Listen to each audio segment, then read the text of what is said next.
Tonight, we drift south, toward the lands between the oceans, where the jungles breathe in slow green rhythm, and the volcanoes sleep beneath the stars. Here, in this narrow bridge of the world called Central America, human hands shape civilizations of stone, maize, and spirit. And even now, the wind carries the whispers of their names. Close your eyes. Imagine the earth before the borders, before flags, before maps. Only the rhythm of rain, and the hum of the earth beneath your feet.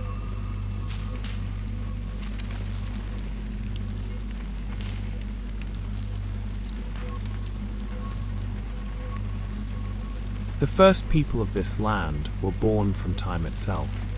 They came with the rivers, with the saber trees that reached toward the heavens, and with the corn that would feed their souls. From the jungles of what we now call Guatemala, Honduras, Belize, Nicaragua, and Costa Rica, the ancestors rose. The Lenca, the Paya, the Mosquito, the Corotega, and the Maya, each tribe, a verse in the great poem of the earth. The Lenca believed that every mountain had a heart, that when thunder rolled, it was the mountain's soul awakening. Their villages nestled along the rivers that would one day feed the great cities of the Maya. Their lives were woven into the fabric of rain. They grew maize not just to eat, but to remember. Corn was creation, yellow for the sun, white for the moon, red for the blood of humanity, and black for the fertile soil of rebirth. The Mosquito people lived where the sea kissed the forest. Fishermen, storytellers, seafarers. They spoke of ancestors who rode the waves before the world had a name. The ocean, they said, had memory. It never forgot a promise. Farther inland, in the high valleys and volcanic plains, the Corotega thrived. They were farmers, sculptors, and traders, known for their clay vessels, painted with swirling serpents, jaguars, and suns. Each pattern was a prayer, each bowl a mirror of the cosmos. They traded salt and ceramics across vast distances, connecting cultures long before the word trade route existed. Their children grew beneath the shadows of the volcanoes, learning to listen to the heartbeat of the earth, to feel it in the tremors beneath their feet. To the north, the Maya built cities of stars, not in a single day, not even in a single age, but over centuries of dream and design. Each temple aligned with the heavens, each step was carved with the precision of prophecy. The Maya watched the sun rise over stone and jungle, marking time not in years, but in the breath of the cosmos. Their calendars were not tools of control, but songs of gratitude. They saw time as alive, a river of days flowing endlessly, and they floated upon it, knowing that to understand the stars was to understand themselves. As you drift deeper into this night, imagine walking through the early jungles of Central America. The air is warm, thick with the scent of life. Birds call across the canopy, voices that have sung for 1,000 years. Beneath your feet, roots twist like veins through ancient soil. You hear the echo of stone tools, the crackle of fire, the gentle rhythm of maize being ground by hand. This is where civilization began, not with conquest, but with communion. The earth was alive, the people knew it, and in their harmony with it, they built a life that lasted millennia.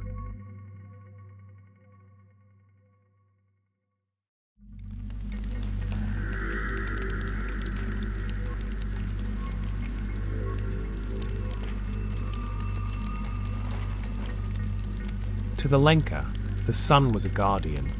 To the Maya, it was a messenger. To the Corotega, it was a seed of renewal. Each tribe saw creation not as a story from the past, but as an ongoing dialogue with nature. In their world, gods were not distant. They were rain and wind, fire and stone. The sacred was not hidden in temples. It pulsed in the very rhythm of existence. The early peoples of Central America were astronomers of the soul. They watched the stars as farmers watch the sky.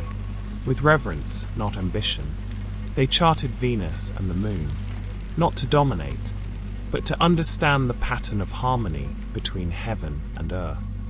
When lightning struck a saber tree, they saw it not as destruction, but as transformation, a message from the divine that life, like the forest, is reborn through fire.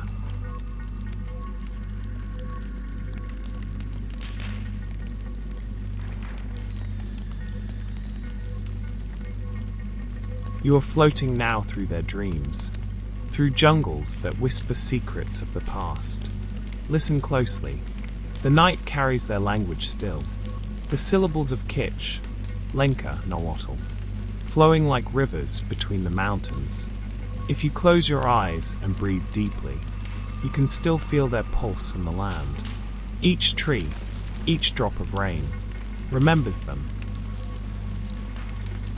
As you rest, know that the roots of this land are not just in soil, they are in story, and as the rainforest hums around you tonight, you are part of that story, a dream carried on the same wind that once guided the first fires of the Lenca, the first drums of the Maya, the first corn planted beneath the morning sun. Breathe deeply, let the rain guide you into sleep. The ancestors are near, the story continues.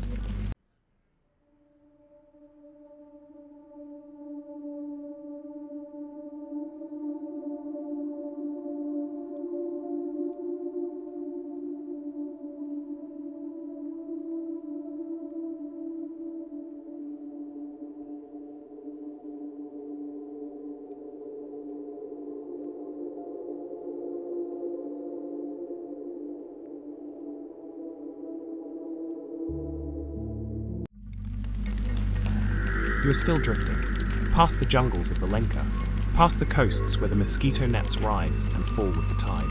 The wind carries you inland now, toward the highlands of the Maya, where stone dreams reach for the stars. Imagine torchlight glimmering on carved limestone. Tall pyramids rise through a sea of mist, each stairway perfectly aligned with the constellations. This is Copán, heart of science and ceremony. Here, scribes press reed pens into bark paper codices, recording the movements of Venus and Mars. When dawn spills over the temple tops, priests whisper to the sky, reading messages in the color of the clouds. To the Maya, the cosmos was not distant. It was a breathing map of life. Every orbit, every eclipse, was a heartbeat of creation itself. Their calendar was two rivers flowing side by side. One marked the sun's journey, 365 days of fields, festivals, and rest. The other counted sacred cycles, 260 days of spirit and omen. When the two met, a door opened between worlds. Children born on those days were said to carry special purpose. Dreamers, healers, and storytellers. Even now, the descendants still mark those crossings, lighting candles for the newborns who arrive on sacred time. Farther north, cities like Tikal, Palenque, and Uxmal rose like coral reefs from the jungle floor. Their walls were painted in deep reds and blues, telling stories of kings who were also astronomers. The temples were not built to impress the gods. They were built so the gods could descend, their light falling exactly where the people gathered. Each carving, each glyph, a link between Earth and the infinite.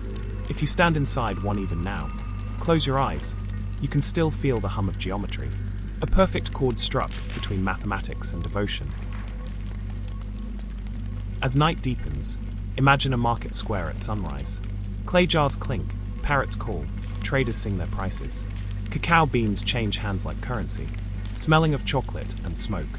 From the coasts come shells and fish. From the mountains, jade and obsidian. The Aztec merchants, poets of commerce, move through the stalls like diplomats, their tongues fluent in many languages. Here, economy is poetry, exchange is ceremony. Every trade acknowledges the web of life that feeds all. To the people of these kingdoms, the divine was everywhere. When a jaguar crossed the path at dusk, it was a message from the underworld. When an eagle circled high, The sky itself was watching.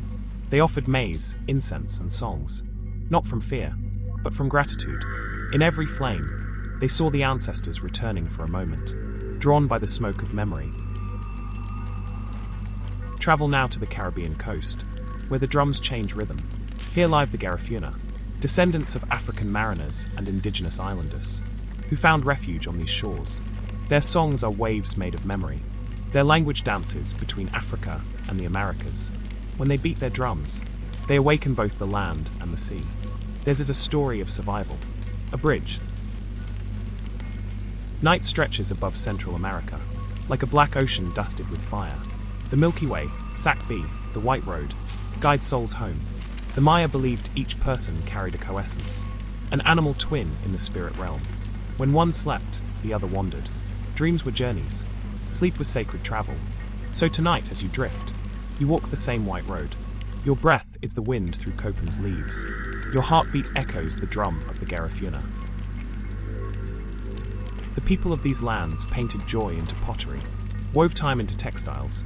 A child's tunic might tell the story of the moon. A weaver's loom mirrored the seasons. Nothing was ordinary. The divine was folded into daily work. The cooking fire, the maize grinder, the planting of beans beside the corn. In their balance, they found beauty. They knew that even the gods hungered. That balance required offering and return. When the rains came too strong, they sang to calm the sky. When drought cracked the soil, they built altars of stone and hope. This was not superstition, reciprocity, a recognition that the world listens, when spoken to with respect. Now, traveler of dreams, you've reached the edge of the second hour. The jungle hushes. Frogs murmur like tiny drums. Somewhere, far away, a conch shell calls the spirits home. Let your breathing slow to the rhythm of that sound. The kingdoms rest. The stars keep watch. You are safe within their story.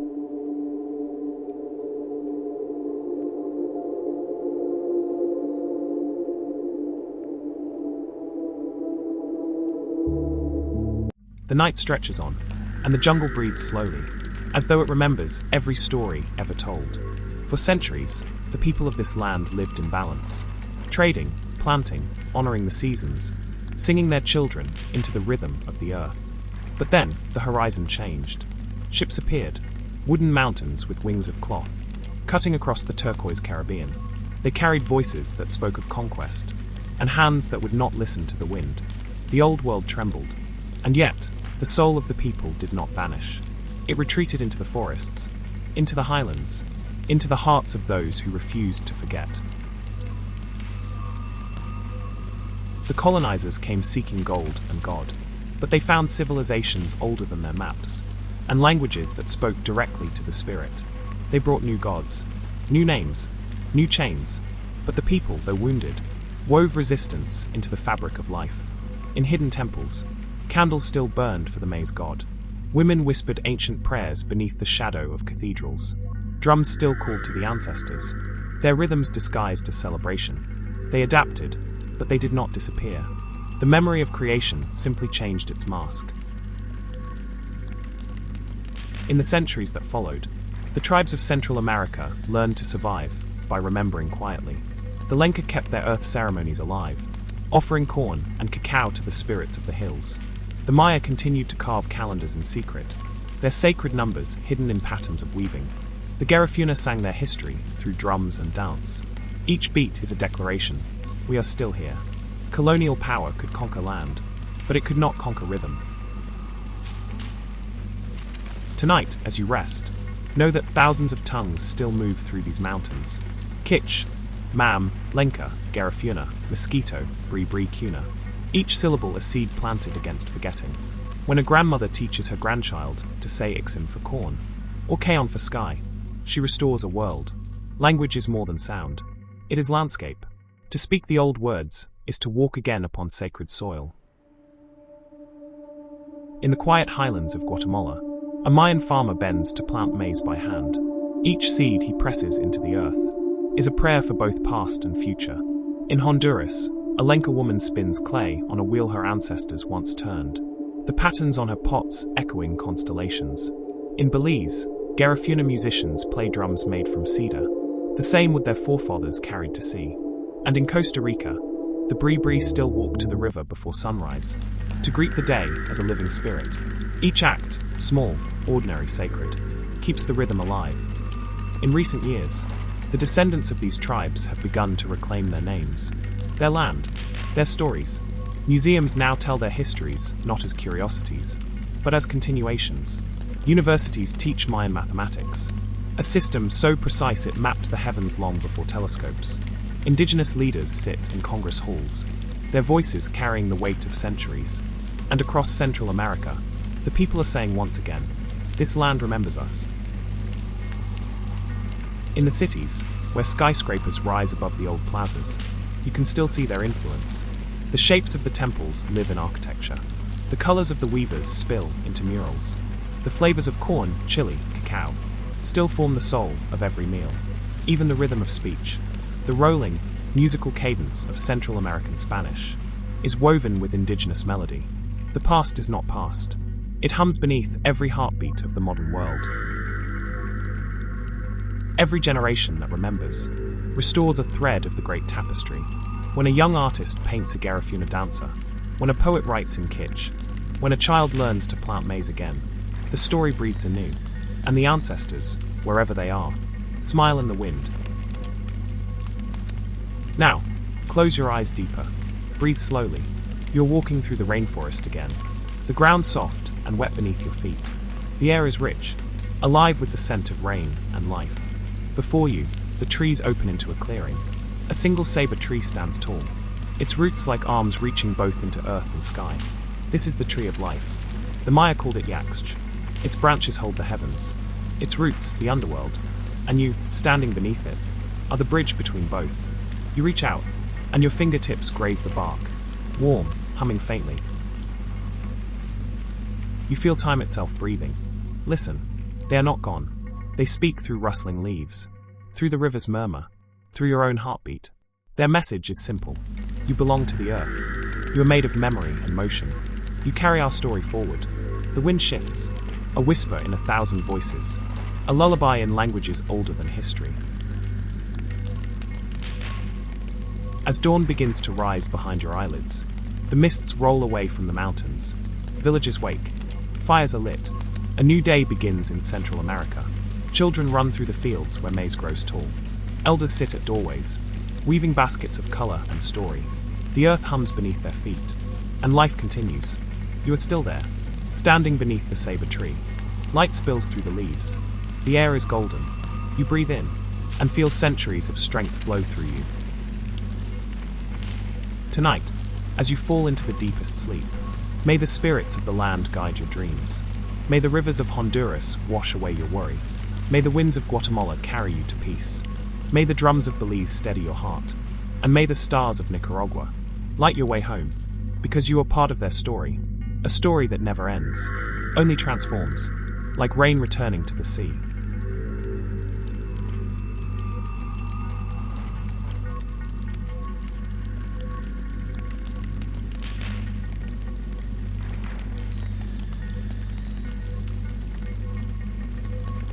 Let your breathing slow. Let the night wrap you in stillness. The ancestors are watching. The earth is breathing. You are safe. Sleep now. And remember,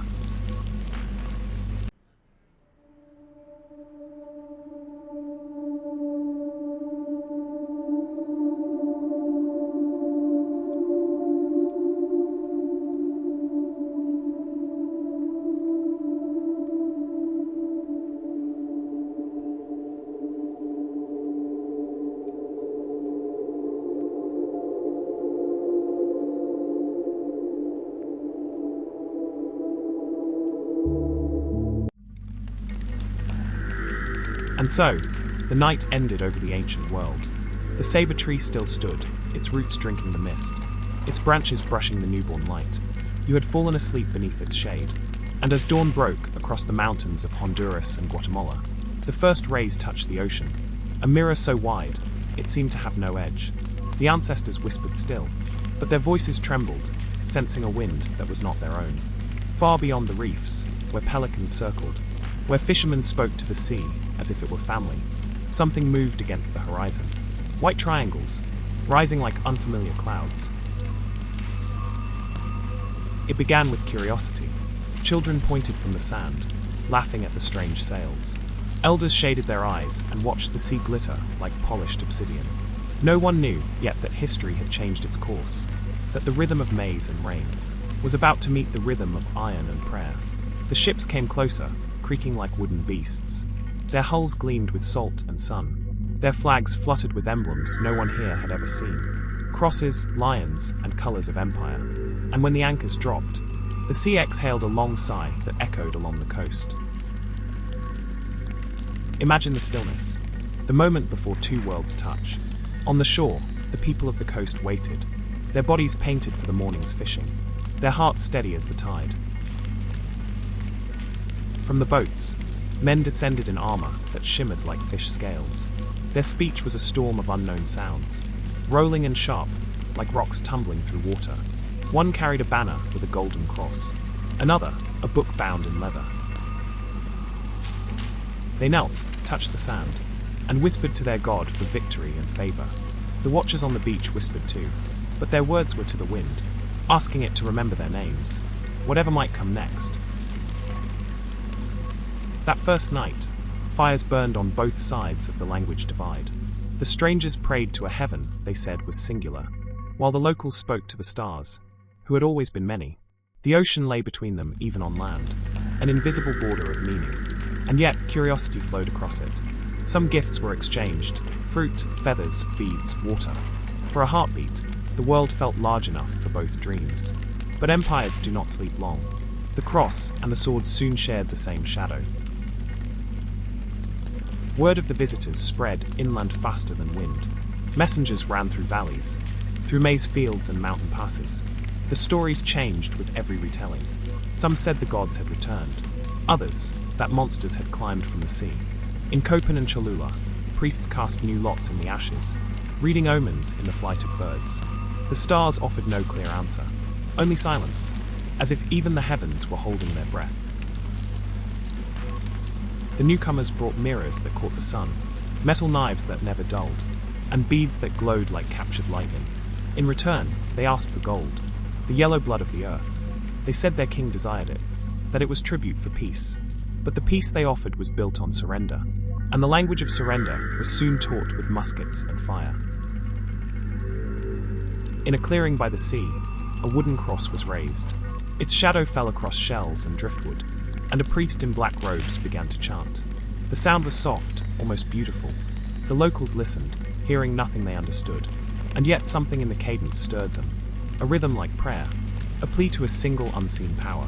For those who had always spoken to many gods, the idea of one was strange, but not impossible. They had long known that the divine wears many masks. So some bowed out of curiosity, some out of hope, and some because soldiers stood behind the priest. The first interpreters were children, quick-eared, fearless. They mimicked the sounds of the newcomers, turning strange syllables into sense. One boy learned the word agua, and pointed to the sea. The men smiled. Communication began, but understanding did not. Soon, agua became Dios, and Dios became the word that would replace entire pantheons. The priests wrote the new words on bark paper, pressing Spanish ink over Mayan glyphs. Each letter a small conquest, each phrase a seed of transformation. That night, an elder dreamed. He saw the saber tree again, its roots wrapped in chains of gold. The branches still reached toward the sky, but the leaves had turned to pages, and on every page was written a new name. For the old gods.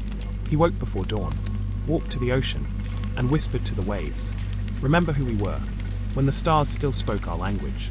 The sea, always faithful, took his words and carried them beyond the horizon, to where the ships had come from.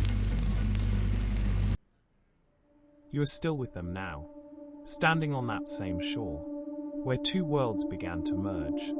The air smells of salt and smoke. In the distance, a bell rings from the strangers' camp, and somewhere deeper in the forest, a drum answers. Two rhythms, both heartbeat and warning, echo together through the dawn. Breathe with that rhythm. Let it slow your pulse. The story continues.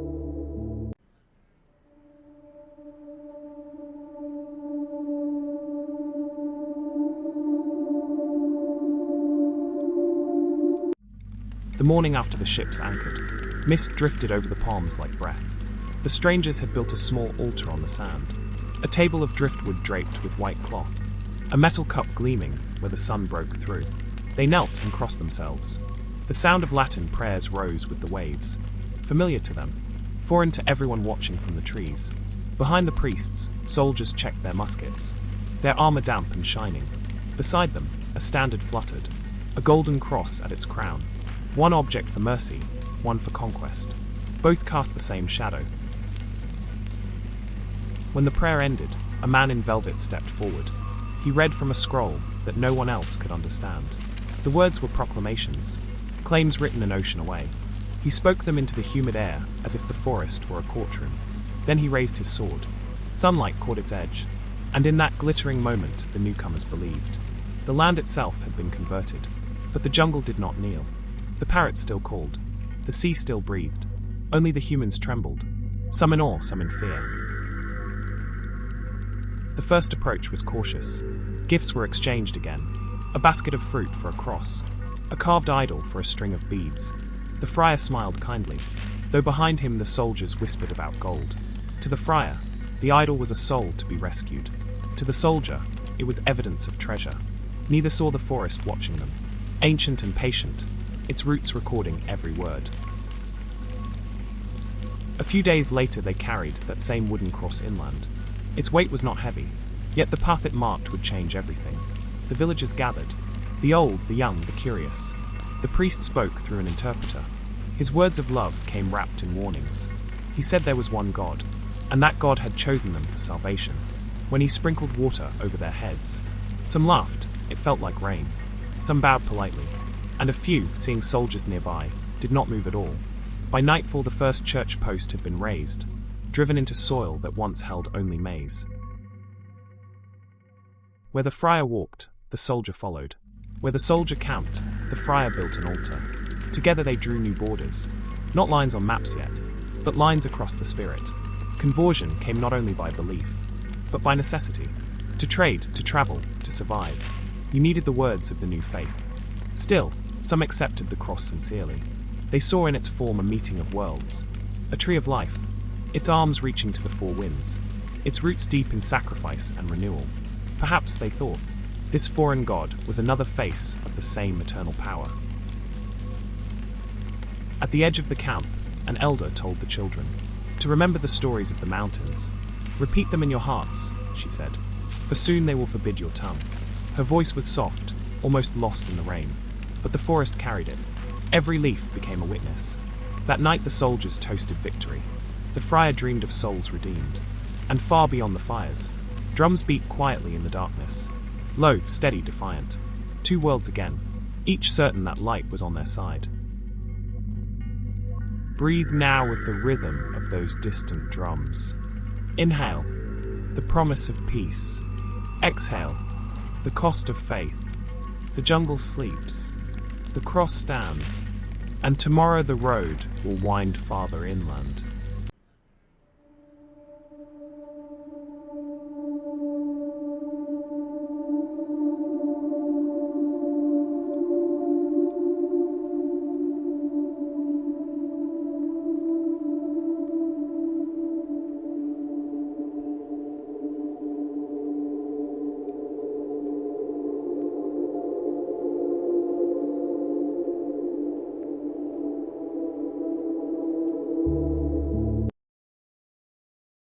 Morning breaks over a clearing newly cut from the forest. In the center stands a chapel made of rough wood, its walls still smelling of sap, its roof patched with palm leaves. A single bell swings in the wind. Each toll ripples through the valley, carrying both invitation and command. The villagers gather, uncertain but curious. They enter not as worshippers, but as witnesses to something new. Inside, candles flicker beside a carved figure on the altar, a man nailed to wood, his face both suffering and serene. They stare, whispering, is he a god, or a man who angered one? The friar begins to speak, his words translated in careful fragments. He tells them of love, sin, and salvation, concepts unfamiliar, but not without echo. When he says heaven, they picture the summit of the sacred mountains. When he says hell, they imagine the shadowed caves, where spirits wander between lives. The story is foreign, yet its rhythm feels ancient. By the river's edge, children are brought forward. The water is cool, glinting like liquid glass. The friar lifts a cup and blesses it in the new language. Each child's name is spoken, and then replaced. Juan, Maria, Santiago, Ana. The old names remain only in whispers, folded beneath the new ones like roots under soil. The people watch quietly. Some feel hope, others feel the weight of something unseen. When the ceremony ends, a young mother dips her fingers in the water and touches her child's brow again, but she murmurs the blessing of her ancestors. Two prayers now rest on the same skin. Weeks pass. The friars build more chapels, each one a seed of empire and faith. But the people begin to decorate them. With their own hands, they weave flowers of maize and palm.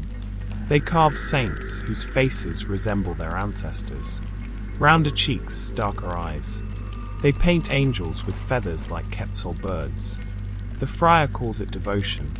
They call it remembrance. Both are true.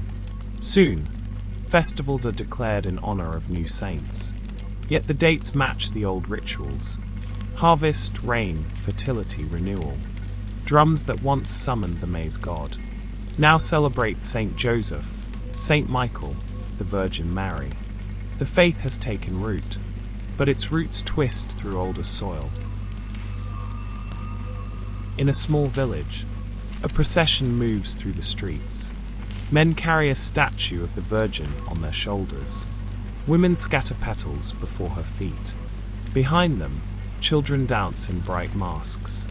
Half devil, half saint. To the friars, it is spectacle. To the people, it is continuity. They have learned the new prayers by heart, but between each line they insert their own. Under the cross's shadow, the old gods still breathe. Not dead, only disguised. At night, the friar writes letters to his superiors. The natives accept the word. Their hearts are open. He cannot hear the laughter outside, where elders teach the children songs that sound like hymns, but carry ancient names in their verses.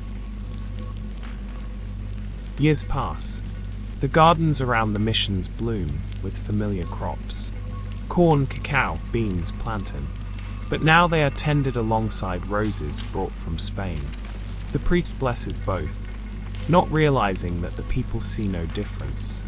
All life, to them, is sacred. A flower from across the ocean is still a child of the same earth. When the first crucifix of gold is raised, the people lay offerings of maize at its base. A blend of offerings, a blend of faiths. The cross no longer belongs solely to the newcomers. It has become a tree again, the tree of the world, bearing fruit from two continents. Beneath one chapel, a burial ground is discovered. The friar orders the bones moved, to sanctify the place.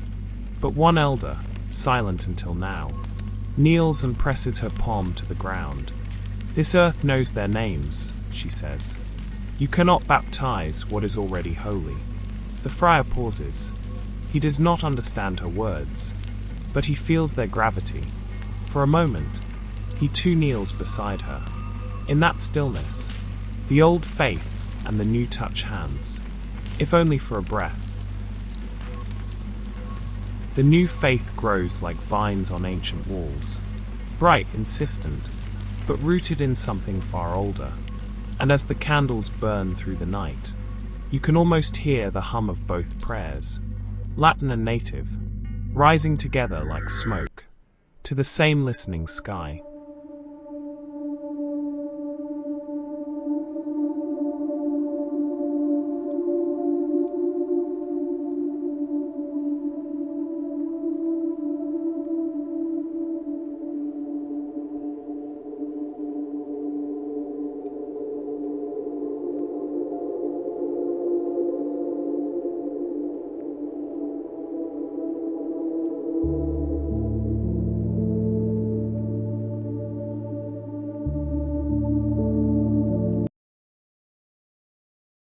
The chapel sleeps. Its candles have burned to stubs, and the priest dreams in a language of victory.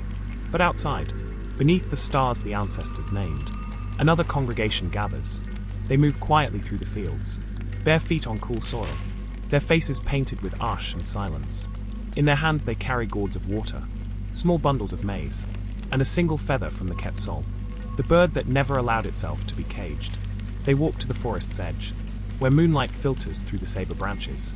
This is their church now. This, the temple that cannot be burned. A woman begins to sing. Her voice is low, half lullaby, half invocation. The words sound different now, some in the old tongue, some in the new, but the meaning is the same. She prays not to saints or angels, but to the memory of balance, to the rivers, to the wind that once carried messages to the gods. When she finishes, the others lift their hands to the sky, their palms open like leaves. No statue, no altar, only the living world as witness. They call this gathering La Noche del Silencio, the night of silence, because the new priests forbid their ceremonies, but not their dreams. By day, they attend Mass. They kneel, they cross themselves, they repeat the prayers. The friar sees obedience. He does not see the coded glances, the small touches of hand to heart, the whispers traded like seeds after confession.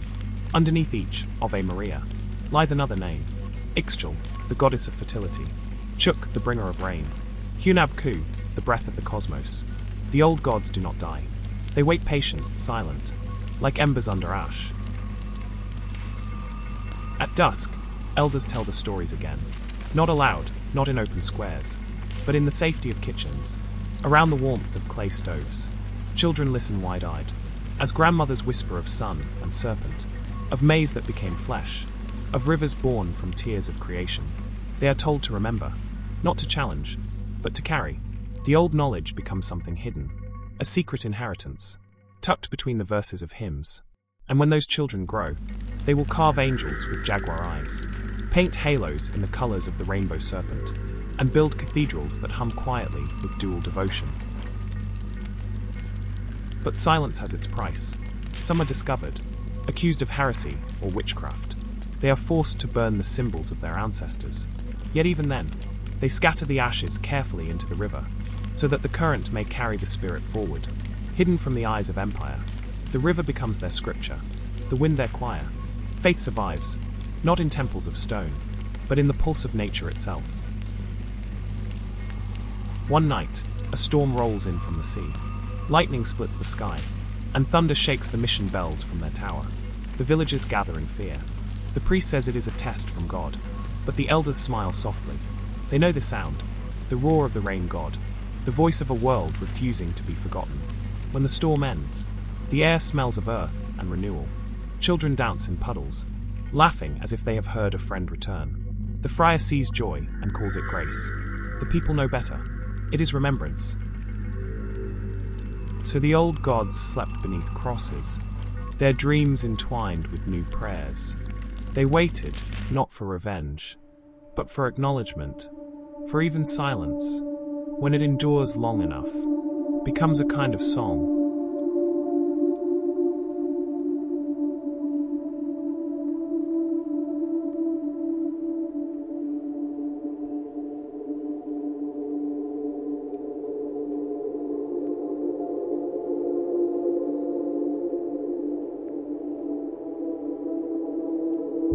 The year is lost in the fog of calendars, but the sound of the bell remains.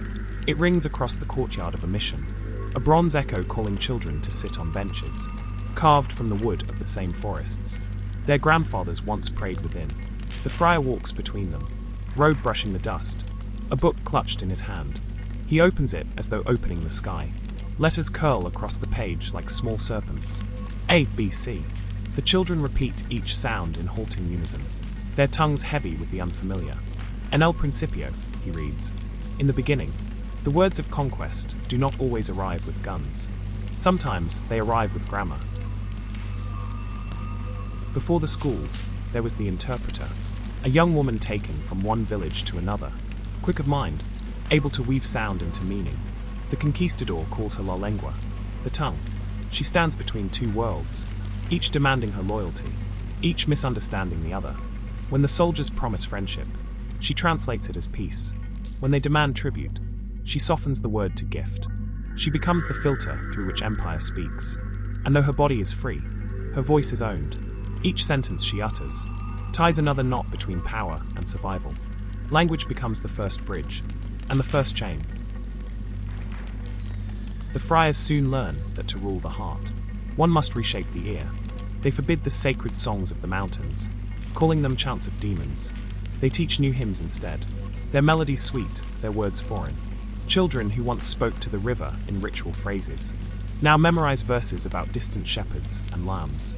When they stumble over the words, they are corrected gently, then sternly, then punished. Every syllable of Spanish learned becomes a syllable of the old tongue forgotten.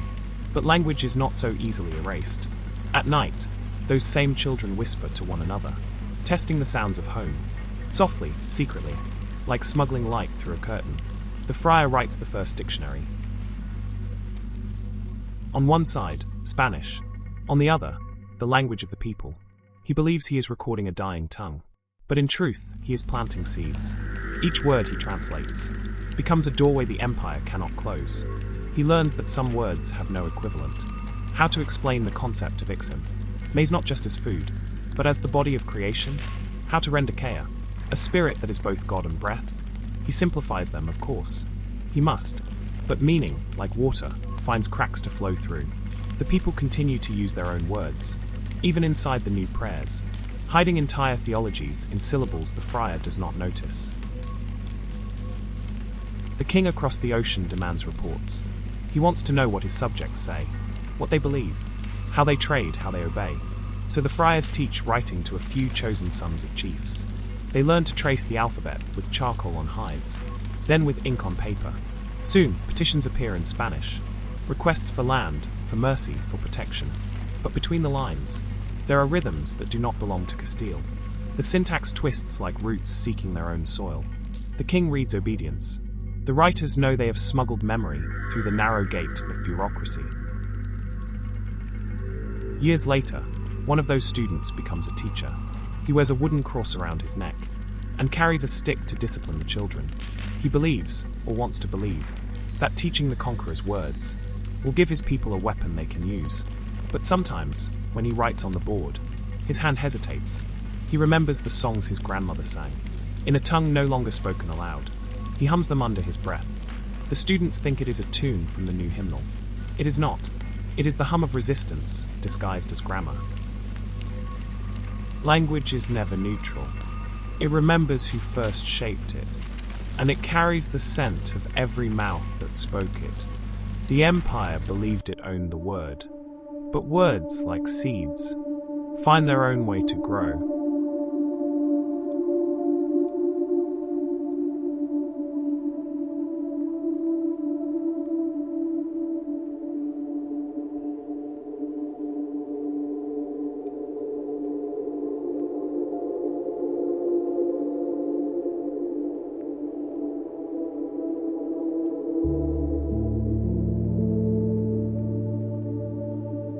The school is a single room of clay and wood.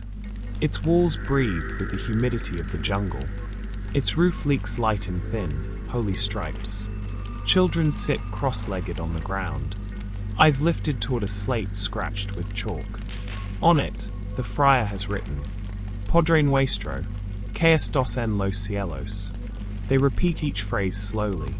Their voice is uneven, like a new instrument learning its own tune.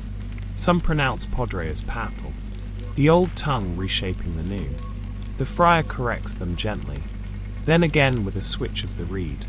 He believes he is teaching salvation, but he is also teaching mimicry, the art of surviving through sound. There is a rule carved into the wooden wall. Habla español o guarda silencio. Speak Spanish or keep silent. It hangs like a sentence above the children's heads. When one forgets and murmurs to a friend in their native words, the friar stops the lesson. A wooden token shaped like a cross is hung around their neck. They must wear it until another student slips and speaks the forbidden tongue. The token passes from neck to neck, a necklace of shame. Yet secretly, the children rename it El Colibri, the hummingbird. They whisper that it drinks the nectar of courage. Even punishment becomes a symbol of endurance. By the next season, some of the children dream in both languages. In one dream they kneel before saints. In the next they chase jaguars through the underworld. At dawn, they wake and mix the two in speech. Their sentences a dance of mirrors. They say Grossius Kaish, Amen Ajor, and the world does not break. It bends and expands. The friar hears the hybrid tongue and frowns. To him it sounds imperfect. To them it sounds like home. One boy grows gifted in both tongues. He becomes the friar's assistant, copying psalms by day, writing secret verses by night. He begins to translate his people's stories into Spanish, careful to hide their sacred meanings behind biblical language. When he writes of the maize god, he calls him El Pan de Vida, the bread of life. The friar nods approvingly, never realizing he has just approved a hymn to the old gods. In that blending, a new form of resistance is born, literature that prays and defies at once. Not all learn to write, but all learn to listen. They notice how power hides inside tone, how a single word can soften or destroy. They begin to wield silence as their own weapon, speaking only when necessary, observing everything. In markets, in churches, in courts, they hear how the conqueror's words twist like vines around the truth, and within themselves they build a sanctuary where their own speech remains untouched. The mission sleeps again. In the dark, the children's dreams hum, with both lullabies and Latin prayers. Two languages braid together, and from their weaving, a new consciousness begins to rise.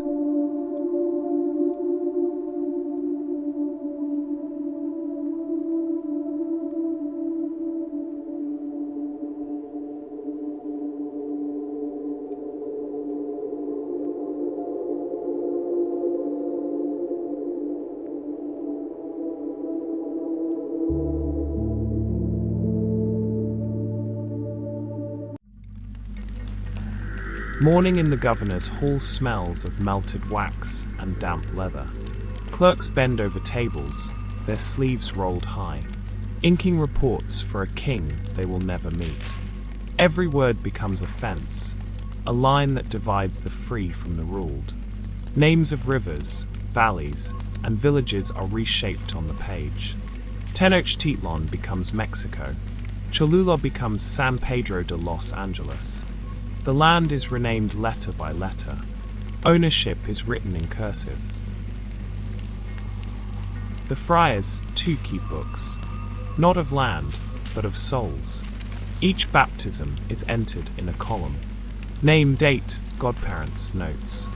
But beside those names, the priest sometimes writes a mark, a cross for the obedient, a dash for the doubtful.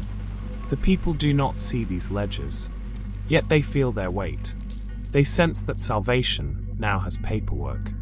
One mother, unable to read, presses her thumb in ink for her son's christening. She does not know that her print has made him a subject of the crown as well as of heaven.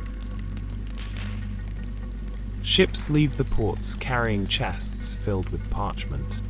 Reports of harvests, conversions, rebellions. Thousands of pages fluttering towards Spain. But some letters never reach their destination. In coastal towns, mestizo scribes copy the reports, then write their own beneath, hidden commentaries, small rebellions in ink. They use metaphors the governors won't catch. The soil is fertile, but the roots remember other hands. The flock is faithful, yet their hymns hum differently at night. Thus even bureaucracy becomes a double-voiced song. In the cities, the church opens seminaries for indigenous boys. They learn Latin, arithmetic, and the catechism. Some become scribes for town councils. By candlelight, they copy decrees that exploit their own villages. Yet when the officials leave, they add marginal notes, tiny, defiant truths. This law will break them. They deserve rest. Their handwriting is neat, their rebellion invisible. History will call them assistants, but the ancestors will know they were guardians. One day a delegation of farmers walks 2 weeks to deliver a plea. They carry a folded sheet, written by a young scribe who studied under the friars. It asks for fair tribute, signed with trembling names. The governor glances, stamps it with wax, and sets it aside. The petition is never answered. Yet copies circulate from village to village. Each time it is rewritten, phrases change. Grant us mercy becomes grant us justice. Justice becomes return our land. And soon, the petition becomes a manifesto of memory. Ink, once a weapon of rule, now carries prophecy. Among them lives one chronicler, a mestizo man with tired eyes and a poet's mind. He records both the sermons of bishops and the stories of his grandmother. His parchment becomes a battlefield where Europe and America wrestle in sentences. He writes, "They told us to forget, so I wrote to remember." Centuries later, scholars will find his work, half burned, half preserved, and realize that the truest history was written in the margins. Even the act of naming holds consequence. The conquerors rename mountains after saints, but the locals whisper the old titles under their breath. A hill called San Cristobal in daylight becomes Tsunanajor again by moonlight, the place of the hummingbird lord. Two realities stacked atop each other, like layers of ink on the same page. And so, geography itself becomes bilingual. Centuries pass, the ink fades, the paper yellows. But under candlelight the ghost of every word still glimmers. Each ledger, each decree, each forgotten petition breathes faintly, like an old heartbeat trapped between pages. If you listen closely, you can almost hear them. The sigh of a clerk realizing the injustice he records. The whisper of a mother tracing her thumbprint. The rustle of a scribe hiding a truth inside a metaphor. The empire thought it conquered with steel. But it ruled, and was resisted, in ink. The night returns to silence. Yet somewhere, a pen continues to write, etching freedom in the smallest letters of the soul.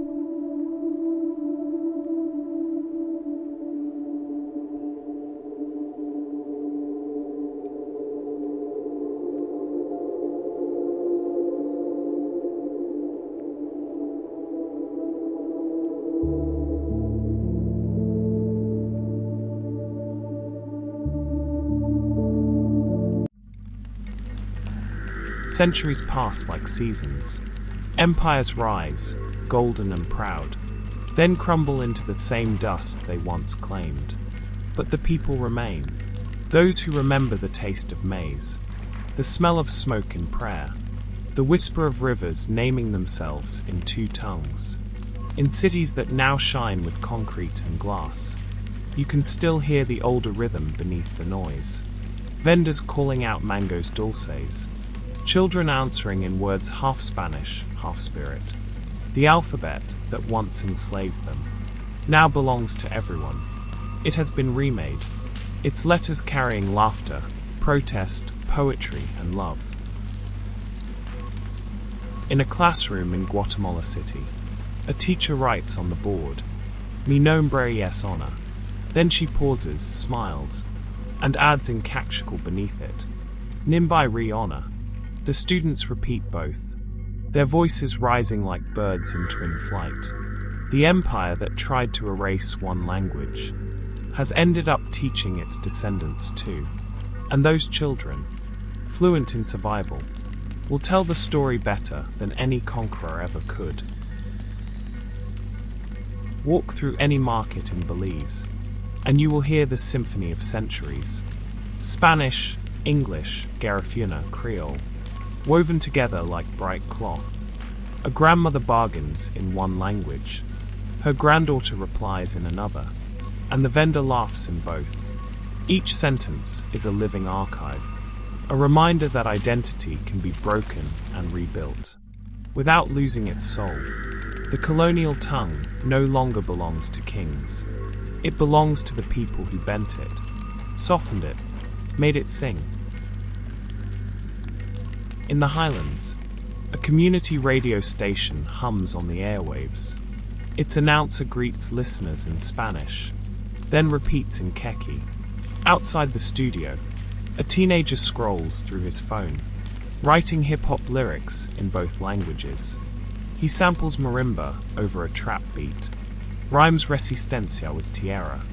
The past has become remix, but the message remains unchanged. We are still here. Somewhere, an elder hears the song and smiles, because the drum has simply learned electricity. In a small chapel painted turquoise and gold, a priest begins Mass. But this time, the readings are not only in Spanish. They are in Nahuatl, Kitsch, Garifuna, a chorus of the once forbidden. Each translation trembles slightly, not because it is uncertain, but because it is sacred. It carries the sound of return. Where once the cross silenced the old gods, now the same cross echoes with their whispers. For the divine the people know, speaks in every tongue. A poet in Nicaragua writes, "We are made of borrowed syllables, but the breath is our own." A healer in Honduras prays over a sick child, using both Latin and Lenca words, mixing herbs named by saints and by spirits. Every chant, every poem, is a thread in the same tapestry. Language as medicine, faith as translation, memory as resurrection. High in the mountains, a saber tree stands where an old mission once crumbled. Its roots split the stones. Its branches reach for both sun and storm. A group of children sit beneath it, sharing stories told to them by grandparents. Stories that move between centuries in a single breath. One asks, which language should we tell it in? The oldest girl smiles and says, tell it in all of them. The tree understands. And indeed, the leaves seem to tremble in agreement, their rustle sounding like applause for everything that endured. Language is not only what is spoken, it is also the silence between syllables, the rhythm of listening, the will to keep naming what the world forgets. From the first interpreter who stood trembling between two armies, to the child today rapping bilingual verses into a cracked phone, the same spirit survives, curious, resilient, luminous.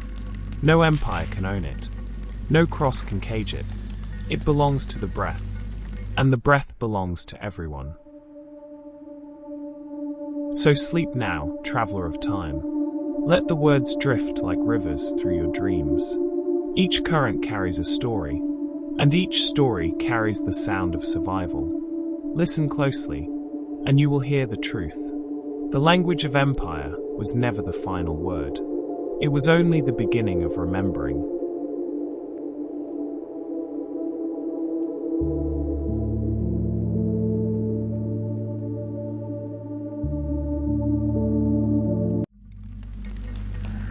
The first children born after Conquest did not belong to one sky or the other. They opened their eyes beneath a new sun, one that rose over crosses and saber trees alike. Their mothers were women of the earth, speakers of ancient words that tasted like maize and rain. Their fathers were men from distant shores, voices carrying salt, iron, and the promise of a different order. When these children cried, they summoned both heavens. One prayer was whispered in Latin, the other in the rhythm of the old gods. The two sounds blended like water poured from twin rivers into a single basin. In small adobe houses with thatched roofs, the households of these mixed families became small experiments in survival. The fathers taught the alphabet, the mothers taught silence, how to understand what could not be said aloud. At mealtimes, the table itself spoke two languages. Corn tortillas beside salted cod, beans beside wine. The aroma of new worlds learning to coexist. A boy might be called Juan in church, and Tizi Icon at home. A girl baptized Maria might still answer to the name her grandmother gave her, Excelita, the little moon. No one wrote down these double names. They simply existed, like wind that shifts direction but never loses its scent. The friars saw these children as bridges, born to reconcile the blood, they said. But the children learned early that bridges are walked upon. In the streets, Spanish merchants praised their quick tongues, while soldiers called them half. Among native peers, they were sometimes seen as shadows of betrayal. In both worlds, they felt the weight of being proof. Their skin carried the geography of history, light and dark, sun and storm, and their hearts carried questions too old for their years. Yet in their eyes burned curiosity, a fire neither empire nor resentment could extinguish. Their mothers became their first teachers, speaking softly by the hearth, telling them stories of the mountains, of gods who hid in trees and rivers waiting to return. Their fathers taught letters, a for alma soul, B for bautismo, baptism. But the children asked, "What is the letter for maize?" The father laughed gently, there was none. So the child drew one, a circle with 4 rays, the sun's seed. And though no priest would approve, that symbol found its way into the margins of his notebooks, germinating quietly like the future itself. Outside the home, language lived in color and noise. The marketplace was a symphony, vendors shouting in Spanish, kitsch, nahuatl, Garifuna, all blending into one human rhythm. Children played between stalls, translating without thinking. A fruit seller's joke here, a friar's command there. They learned that every language has a tone, a temperature, a soul. A coin exchanged could shift dialects 3 times before reaching its final hand. And somewhere between barter and laughter, a new vernacular was born, neither pure nor impure, simply alive. At night, their lullabies came from 2 worlds. A mother sang softly of hummingbirds and corn spirits. A father hummed hymns of saints and shepherds. Both songs, when sung together, lulled the children into the same sleep. Dreams became their first translators. In dreams, saints wore feathered cloaks, and maize fields stretched beyond cathedrals. No one told the dream what was heresy or holy. The dream simply let it be. When the children grew, the empire began to shape them with rules. Some were sent to mission schools, where they were taught the history of Spain, the glory of the crown, the mercy of God. But every lesson carried shadows. For every Padre Nuestro they learned, they remembered their mother's prayer to the river. For every page of scripture, they saw the symbols of maize hidden in the margins of memory. They began to understand something profound, that the human spirit could host more than one truth at once. Those born between 2 worlds learned to see twice. They could look upon a church, and also see the temple it replaced. They could hear a sermon, and detect the echoes of the old songs beneath it. To the empire, they seemed loyal. To their people, they seemed lost. But within themselves, they were gathering, collecting fragments from both lineages, and building something no one had yet named. The friars called them mestizos, but they called themselves alive. So begins the generation of translators, children of 2 languages, born in contradiction, yet fluent in wholeness. They would grow to shape markets, music, faith, and identity. Each word they spoke an act of creation. The world called them half, but they were the first complete sentence of a new history.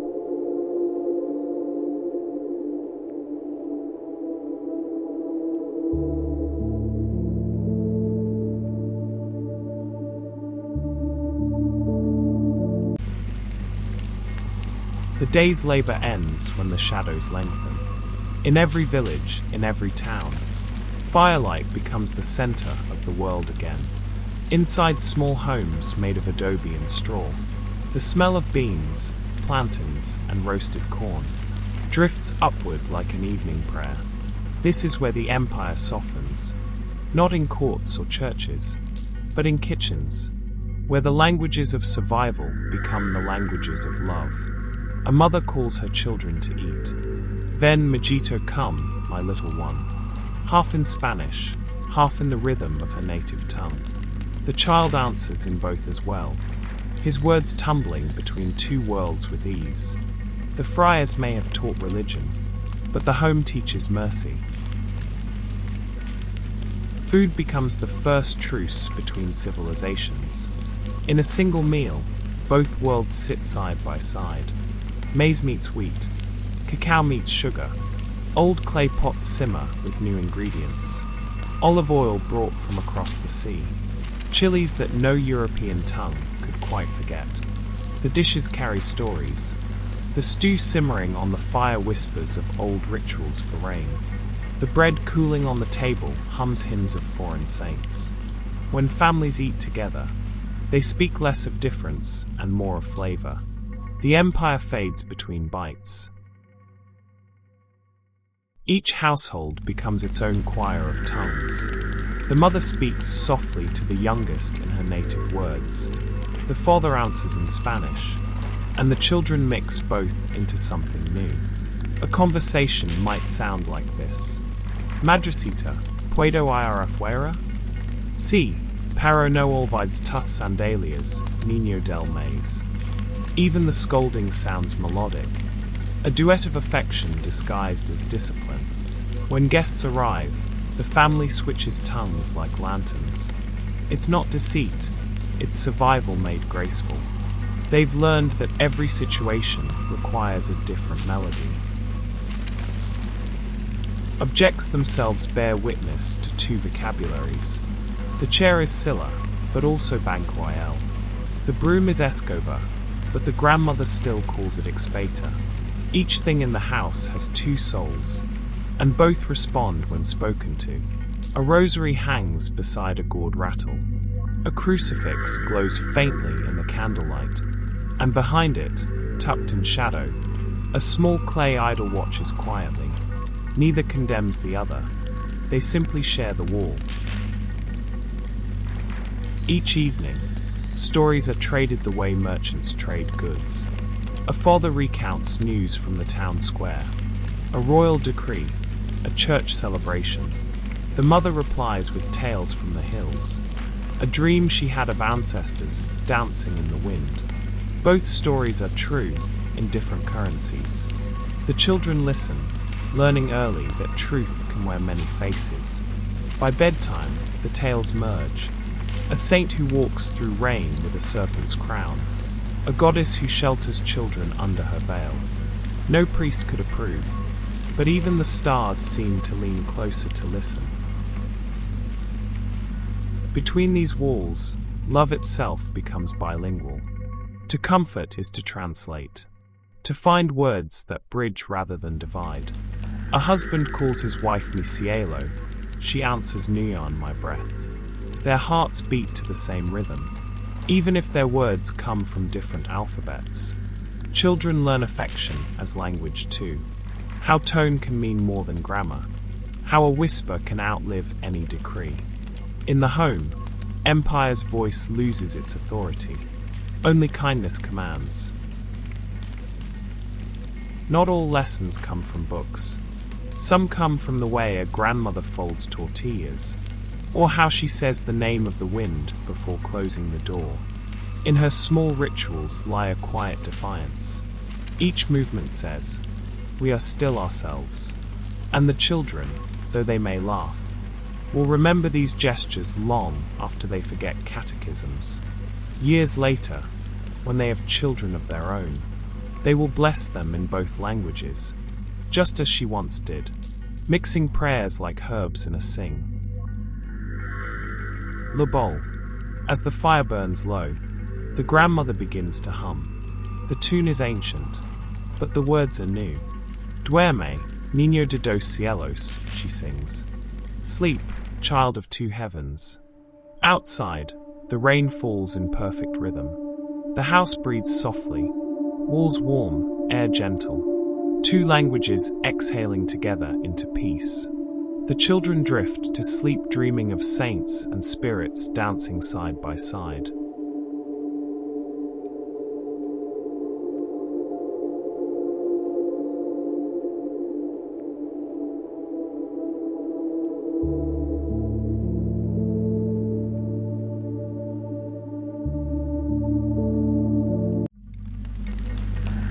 The empire teaches in many ways. but none so vivid as the marketplace. There, the children of two languages learn quickly how a single phrase can change the price of a basket of maize, how to flatter a merchant in Spanish, and comfort a neighbor in their mother's tongue. No friar could teach them better. They watch, listen, and translate instinctively. To bargain is to survive. To understand, to belong. In every transaction, they sense something invisible, that the tongue itself carries weight. Some words open doors, others close them forever. When the boys come of age, they leave the house for the workshops of the city. Some learn to shape silver and gold under Spanish masters. Others apprentice as scribes, tailors, or carpenters. The women too work, selling textiles, teaching, cooking for soldiers, whispering prayers over herbs at night. Every trade becomes a small embassy between worlds. A craftsman who can read both the Bible and the clouds is worth more than gold. They begin to realize bilingualism is not just a gift, it's leverage. The empire depends on their voices, even as it tries to silence their hearts. In the colonial offices, clerks write decrees in polished Spanish. Yet it is the interpreters, the lenguas, who give them life. A governor might issue an order, but it reaches the villages only through translation. Every word that passes through the interpreter's mouth is slightly altered, bent by empathy, softened by understanding. Sometimes, a cruel command becomes bearable. Sometimes, a plea becomes a protest disguised as obedience. The empire rules through language, but the language often answers to its own conscience. In towns where the friars have built schools, children sit on benches carved from cold stone. Maps of the world hang on the walls, their lines dividing oceans and continents, as though all could be owned. A teacher points with a stick, saying, "This is the kingdom." The students nod, but in their minds they see forests and rivers that no map can capture. They begin to realize that geography is also language, and that theirs has been redrawn. Those who speak Spanish fluently rise quickly. They become middlemen in trade, collectors of taxes, negotiators for crops. Their neighbors envy them, and resent them too. The empire rewards fluency, but fluency can cost one's soul. Each deal made in Spanish feels like a small betrayal, yet each coin earned is survival. In the taverns at night, they drink and switch tongues without thinking, as though trying to wash one voice with another. In the markets, women dominate the rhythm of exchange. They know which Spanish words charm the officials, and which native phrases keep the gossip flowing. They are traders, but also translators, mediators between law and livelihood. One woman in Nicaragua is said to speak 5 languages, yet she cannot write a single word. Still, everyone listens when she speaks. She can make peace between rival merchants, with a sentence shaped like a smile. The empire measures knowledge in ink. She measures it in understanding. By night, the city hums in mixed chorus. Church bells ring the hour. Street musicians sing ballads in Creole and Kitsch. A drunken soldier curses in Castilian, answered by a laughing woman in a language he doesn't know.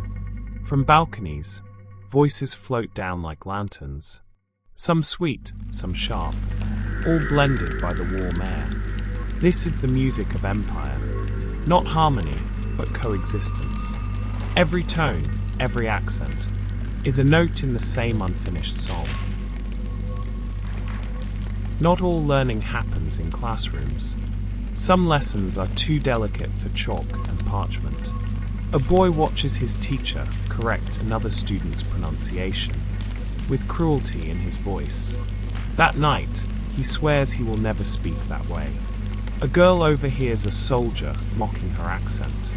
Later, she tells her mother, and the two of them spend the evening, speaking their language proudly by the fire, each word an act of healing.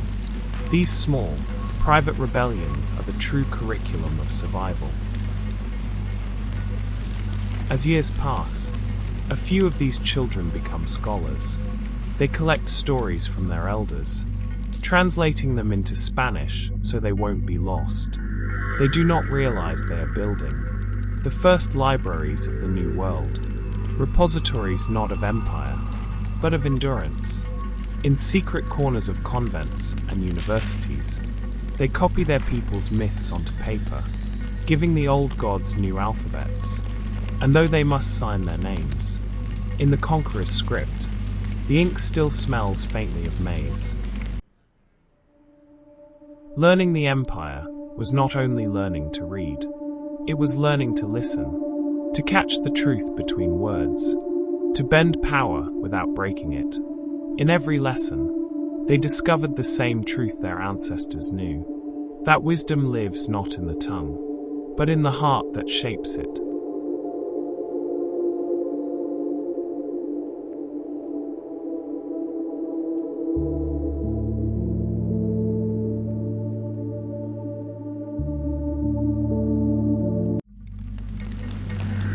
Before there were schools or treaties, there were women, holding the world together with nothing but hands and heart. They stitched clothes, healed wounds, taught children to speak the words that kept families whole. When the empire changed the calendar, it was they who remembered the seasons by smell and sound. In their quiet labor, they became bridges, carrying the rhythm of one world into the syntax of another. And though no history book names them, the world they built still stands. In darkened rooms lit only by oil lamps, midwives whispered prayers in two languages, Ave Maria, Madre de Dios, and then, in an older tongue, words invoking the goddess of fertility and moonlight. The empire's priests might have called it heresy, but to these women it was harmony, the merging of heaven and earth in the breath of a newborn child.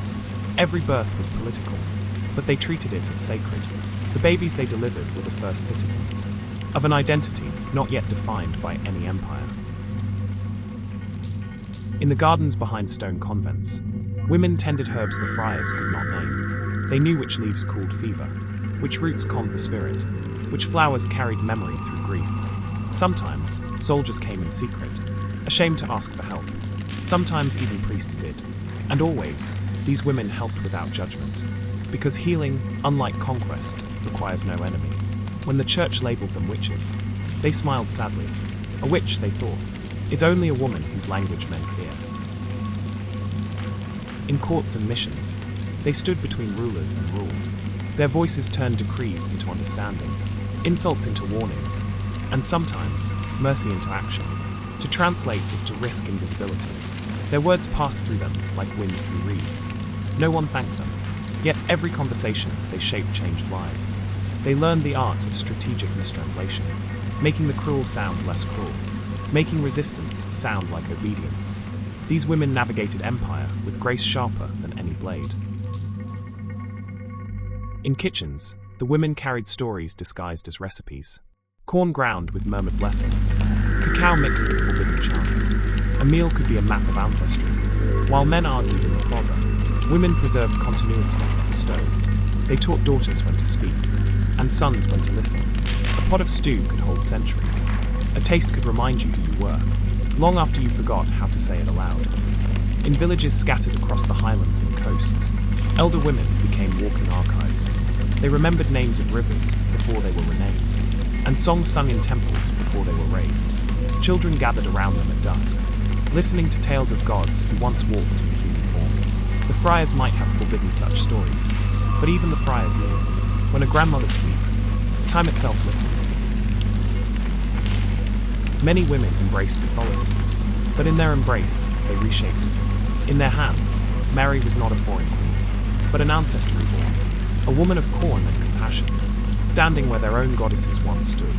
They called her Tenantzin Maria, our Mother Mary, a name that belonged to both continents.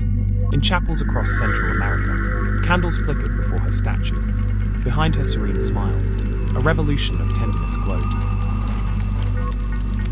In the markets, women ruled like sovereigns. They set prices, forged alliances, and spread news faster than any herald.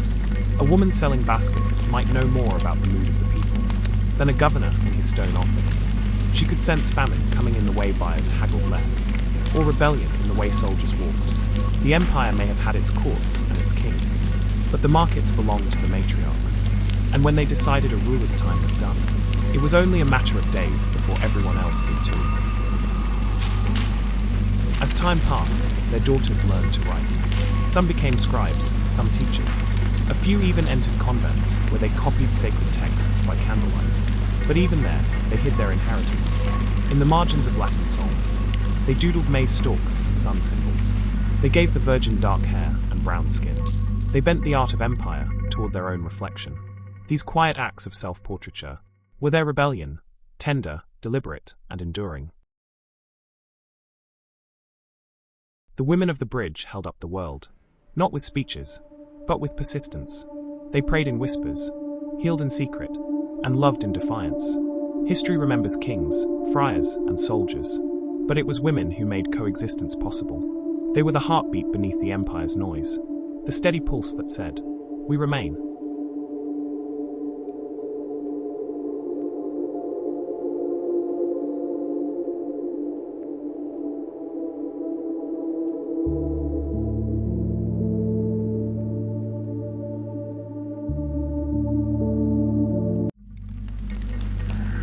Paper came to the new world like a promise, a fragile, pale surface upon which love dared to write itself. Before paper, affection lived in songs and gestures, in shared food and glances held too long. But once ink met parchment, feelings that could not be spoken aloud found sanctuary between lines. Young men learning to write in the missions soon discovered the power of letters. A word written felt less dangerous than one whispered, though both carried the same fire, and so began the secret literacy of the heart. When two tongues share a single emotion, translation becomes an act of faith. A lover might write me floor, and the beloved would think not of a rose, but of the sacred flowers of her ancestors, the ones that bloomed before conquest. The words carried double meaning. Sweet to the empire, sacred to the heart. Some wrote entire letters half in Spanish, half in native script, as though their affection itself refused to choose allegiance. Love became the first true bilingual scripture. Many letters never arrived. Mules lost their way in the mountains. Soldiers intercepted messages. Storms turned ink to blur, but still they were written. Some lovers addressed their letters to God, knowing He was the only one who could deliver them. Others buried them under trees, believing the earth itself could carry messages between souls. Even unwritten letters lived, in the pause before confession, in the sigh of a name unspoken but deeply felt. Not everyone could write, so entire professions were born from longing. Public scribes sat in market stalls, penning letters for those who could not hold a quill. "Tell her I dream of her," a man might say. The scribe would smile. He'd written that sentence 1,000 times. But each time, it felt new. Sometimes women came too, their faces half hidden in shawls. They dictated softly, words trembling like candle flames. And though the scribe pretended not to notice, he always dipped his pen slowly, to give their courage time to breathe. In convents and courts, letters became dangerous things. Friars monitored them, governors intercepted them. Words could spark rebellion or scandal with equal ease. A single sentence written with tenderness could be misread as treason. Still, the letters flowed, hidden in loaves of bread, slipped between layers of cloth, smuggled in prayer books. A nun might write to a soldier, or a merchant to a priest's daughter. Each message crossed invisible borders that armies could never patrol. Not all communication needed ink. In the crowded markets of Guatemala, a brush of hands could say everything. A gift of fruit, a shared drink, a silent smile. These became vocabularies older than any alphabet. One touch could translate what 20 languages could not. Lovers invented their own codes. A ribbon tied a certain way, a candle left burning in a window, a flower placed on a windowsill facing east. Even in silence, love spoke fluently. The church turned affection into contract, and in that transformation, much was lost. Marriages arranged between families of different languages often began with confusion and compromise. Yet in some homes, love managed to grow anyway, fed by patience, curiosity, and humor. A husband learning his wife's language became a kind of devotion. A wife teaching him her words became an act of faith. They found that marriage, like translation, is never perfect, only persistent. Among the educated mestizos and criollos, poetry became rebellion disguised as romance. They wrote sonnets to distant lovers that were really hymns to lost homelands. They praised beauty that was really freedom. Their metaphors hid entire revolutions. The empire applauded their eloquence, never realizing they were clapping for the seeds of its undoing. Among the educated mestizos and criollos, poetry became rebellion disguised as romance. They wrote sonnets to distant lovers that were really hymns to lost homelands. They praised beauty that was really freedom. Their metaphors hid entire revolutions. The empire applauded their eloquence, never realizing they were clapping for the seeds of its undoing. Not all letters ended in union. Some were burned by jealous priests, others lost to time, but the feelings survived. They echoed in lullabies, in folk songs sung centuries later, melodies of longing that no longer remembered their names. When you hear a love song in the hills today, you are hearing an old letter being answered at last. Love was the empire's most unpredictable subject. No decree could regulate it. No language could contain it. In letters and whispers, people remembered how to be human again. They discovered that even under occupation, the heart remains free to speak. And in every age, that freedom writes history.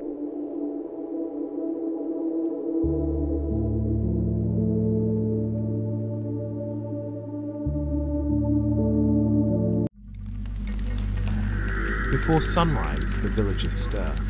The roosters announce the day, and the smell of wood smoke curls through the blue half-light. Women grind maize on stone slabs, their rhythm steady as breath. Men shoulder tools, their shadows stretching long across the fields. Each dawn begins with prayer, some in Latin, some in whispers to the mountain. No one corrects the difference. Faith and fatigue meet at the same horizon. Across Central America, the earth remained the first cathedral. The fields of maize were still altars, though now blessed by priests instead of shamans. The people bowed the same way they always had, to plant, to water, to harvest. Their devotion measured in sweat instead of silence. The friars taught that labor was holy, but the people already knew. They had been praying through work for millennia. When they bent to the soil, it was not submission, it was memory. In towns, artisans shaped beauty from necessity. Blacksmiths hammered iron into crosses and plows alike. Stonecutters carved saints with faces resembling their ancestors. Each blow of the chisel echoed the ancient drumbeat of creation. They were building the empire's monuments, yes, but inside every curve of a statue, a quiet rebellion lived. A Virgin Mary might hold a child, with features of both Europe and the Americas. An angel might wear feathers that no European bird ever bore. The artisans smiled as they worked. They knew holiness had many faces. For some, work was devotion. For others, it was punishment. On the haciendas and plantations, men and women labored from dawn until dusk, their backs bent under sugarcane and sun. The overseers spoke of order. The workers spoke of endurance. At noon, the church bells rang for mass. The workers paused, crossed themselves, and prayed. Even there, chained to the rhythm of exploitation, faith gave them a breath of dignity. When they sang while cutting cane, their songs blended lament and praise, a theology born of survival. Sunday was the empire's compromise, a single day when the body could rest and the soul could speak. Families bathed in rivers, put on clean clothes, and walked miles to attend Mass. In church, Spanish echoed against the stone walls. But outside, the songs turned local again. Drums, maracas, voices rising in native melody. The friars frowned, but even they could feel the divine in that music. It was as though heaven itself had learned a new rhythm. Some indigenous men joined the monasteries, where work and prayer blended perfectly. They brewed beer, copied manuscripts, tilled gardens behind stone walls fragrant with jasmine and basil. For them, labor was language, each act a silent syllable of devotion. Yet even here, echoes of the old world lingered. When they planted seeds, they whispered blessings older than Christianity, because no faith ever truly begins from nothing. In kitchens and workshops, women wove more than cloth. They wove identity. Each pattern told a story. Triangles for mountains, spirals for rivers, diamonds for the balance between life and death. Even when missionaries forbade native designs, women hid symbols in borders and hems. Every stitch was a secret declaration. We remember, when a priest blessed a finished textile, he unknowingly blessed the old gods too, woven right into the fabric. To the empire, faith was doctrine. To the people, it was endurance. A farmer did not need sermons to know the sacred. He saw it in the sunrise over his field. A mother did not need confession to find forgiveness. She felt it in her child's laughter after hunger. Faith was not something they learned. It was something they carried. And when the priest spoke of heaven, many looked at their hands, calloused and strong, and thought, perhaps we build heaven here first. Over time, the people adopted the saints, as they had once spoken to their spirits.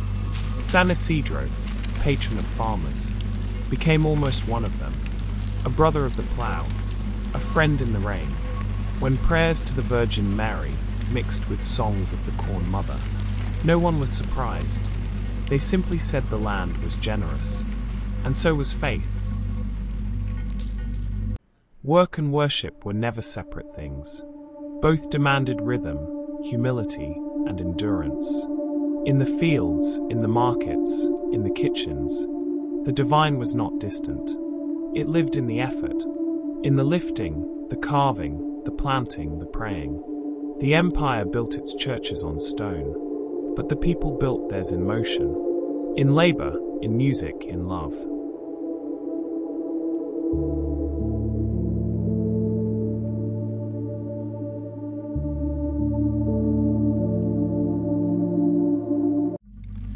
The empire feared silence less than it feared words. Silence could be controlled, but words could travel. In cathedrals heavy with incense, priests read sermons in Latin, and the people nodded without understanding. But outside, beneath the trees, other sermons began. Men and women gathered in twilight, retelling those same stories, but this time in their own language, their own rhythm. They did not repeat the homilies word for word. They translated them into meaning, and in that act of translation, something rebellious was born. Every village had a storyteller, an elder whose words carried more authority than any printed decree. They told tales of jaguar gods and ancestral heroes, but slowly those stories changed. Now the heroes wore crosses, and the gods spoke Spanish. This was not surrender, it was strategy. By adapting the myths, they ensured their survival. A conquered god still lives, if his name can be pronounced by both conqueror and conquered. In towns and missions, dramas became tools of conversion. Friars wrote plays about saints and miracles, performed by indigenous actors before open crowds. But between the lines, the actors inserted subtle gestures. A hand sign, a look, a word, that only the locals understood. The audience laughed at the wrong times. The friars thought it was joy. They never knew it was recognition. The stage became a battlefield of meaning. Each gesture carried the defiance of memory. In the highlands of Chiapas and the forests of Honduras, secret schools flourished at night. Elders taught children the old scripts, the ways of counting time by stars and harvests. By day, they recited catechisms for the priests. By night, they whispered equations of maize and moonlight. To learn, in those times, was to resist. To teach was to revolt quietly. The empire's schools tried to erase memory. The secret ones taught it in whispers. When words became too dangerous, the people turned to sound. Flutes carved from bone, drums stretched with deerskin, voices that rose in harmonies the friars called strange. But each song was an archive, a coded map of ancestry, migration, and faith. Even when performed at Christian festivals, the rhythms carried older devotions. What the church heard, a celebration, was, in truth, preservation. Every beat said, "We are still here." By the 1600s, literacy had become both a privilege and a weapon. Some mestizo scribes began writing chronicles of their lands, using the empire's alphabet to record indigenous histories. They wrote cautiously, praising the crown in the opening lines, then slowly, sentence by sentence, reclaiming the narrative. One wrote, "The king rules by divine right, but the earth remembers who tilled it first." Such words passed the censors, because those censors could not hear the heartbeat beneath the ink. Not all friars served the empire. Some, having lived years among the people, came to love the languages they were told to destroy. They compiled dictionaries, translated scriptures not to erase, but to preserve. They wrote down myths under the guise of research, saving them for centuries to come. In their hearts, perhaps, they understood that the soul of a people is not measured by faith alone, but by the words that carry it. Rebellion in Central America often began not with weapons, but with speeches.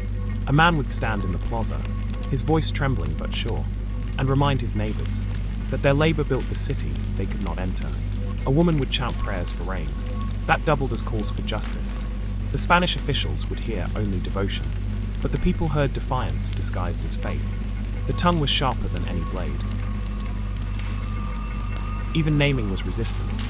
Children were baptized with Christian names, but in private they were called by ancestral ones. A woman might be Maria de la Luz on paper, but Ixchic among her kin, the goddess reborn in human form. Every name spoken in secret was a small resurrection. The empire could rule land, but not memory. Words became the quietest rebellion, not shouted, not carved in stone, but spoken, sung, and remembered. The empire wrote laws, the people wrote stories, and in the end, only stories endure, because to speak, even softly, is to live twice, once in the moment, and again in whoever remembers you.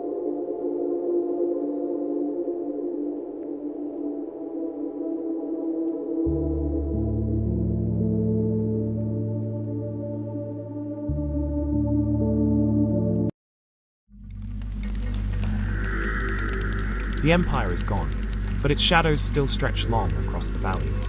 And yet, in the early morning light over Central America, you can still hear the two languages breathing together. In the marketplace, a grandmother calls out prices in Spanish, then switches mid-sentence to Cachical without even thinking. Her words rise like smoke, curling between histories. In a classroom nearby, a child recites the alphabet in a modern dialect. Each letter a bridge her ancestors could only dream of crossing. Time folds quietly. Everything that once fought within them now speaks in harmony through her.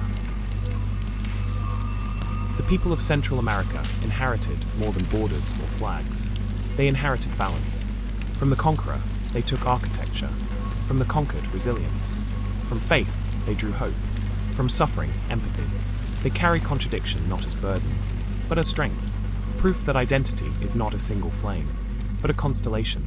To survive centuries of change, one must become fluent in transformation, and that is what they did. Today, you can hear the legacy in music and laughter, in conversations that dance effortlessly between Spanish and Maya, Garifuna and English Creole. words braided like river currents meeting at the same sea. A young man in Guatemala sings hip-hop verses, laced with ancestral metaphors. A poet in Belize writes in 3 tongues, to capture what one alone cannot say. They are the heirs of 2 worlds, and neither owns them. Walk through the highlands at dusk, and you'll see how memory lives in the landscape. Church bells echo from hills that once held temples. The same wind that once carried incense now carries the smell of tortillas and rain. The rivers remember. The stones remember. The trees still whisper names long thought lost. Even silence here is bilingual. In every generation, the story begins again. Now, the storytellers use microphones instead of bonfires, video cameras instead of parchment. But the message is the same. We are still here. A teacher in Honduras explains colonial history, while wearing hand-woven fabric her grandmother made. A filmmaker in Nicaragua reimagines old myths in neon colors. A podcaster in Belize, perhaps even you, weaves sound and story together, continuing the same ancient rhythm. Technology may change the tools, but not the truth. Storytelling remains the heartbeat of survival. The churches still stand, some built by hands that prayed for liberation, some rebuilt after earthquakes and wars. Inside them, Mary still watches, her face carved brown, her robes painted with cornflower blue. Outside, near the mountains, altars to the earth spirits still bloom with candles and fruit. Faith did not divide these people. It became a dialogue between heaven and soil. They no longer ask which God is true. They ask only which prayer carries love. The same rhythm echoes through daily life. A farmer sharpens his machete at dawn and hums an old hymn while he works. A mother selling fruit on a street corner arranges her baskets like offerings. The devotion of labor remains, not to empire, but to life itself. Every gesture, every act of care, is a quiet inheritance from those who came before. The greatest monument they built was not made of stone. It was language. Once, the tongue was a weapon of domination. Now, it is a cradle for coexistence. Across Central America, bilingual schools teach children in both Spanish and native speech. Each word preserved is a victory, a thread pulled through the centuries, binding past and future together. To speak the mother tongue today is to resurrect ancestors with every syllable. Many of their descendants now live far from the mountains, in Los Angeles, Houston, Toronto, Madrid. Yet even there, the memory travels with them. A restaurant in the Bronx serves tamales wrapped in banana leaves. A grandmother in Chicago tells bedtime stories that mix saints and spirits in equal measure. The diaspora speaks softly, but its echoes reach home, because belonging is not tied to soil alone. It is tied to the stories you choose to carry. So what do they inherit now?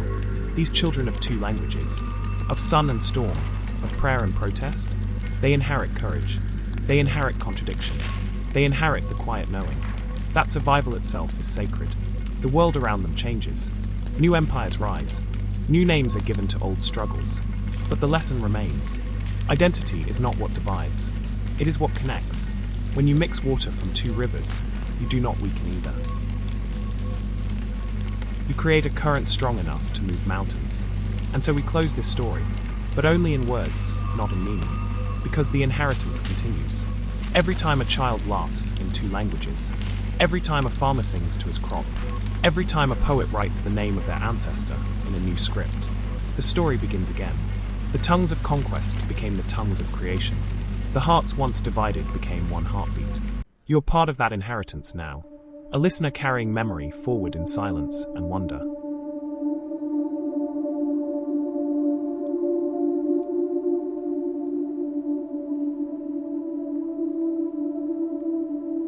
May every language you speak remind you who you are and who you have yet to become.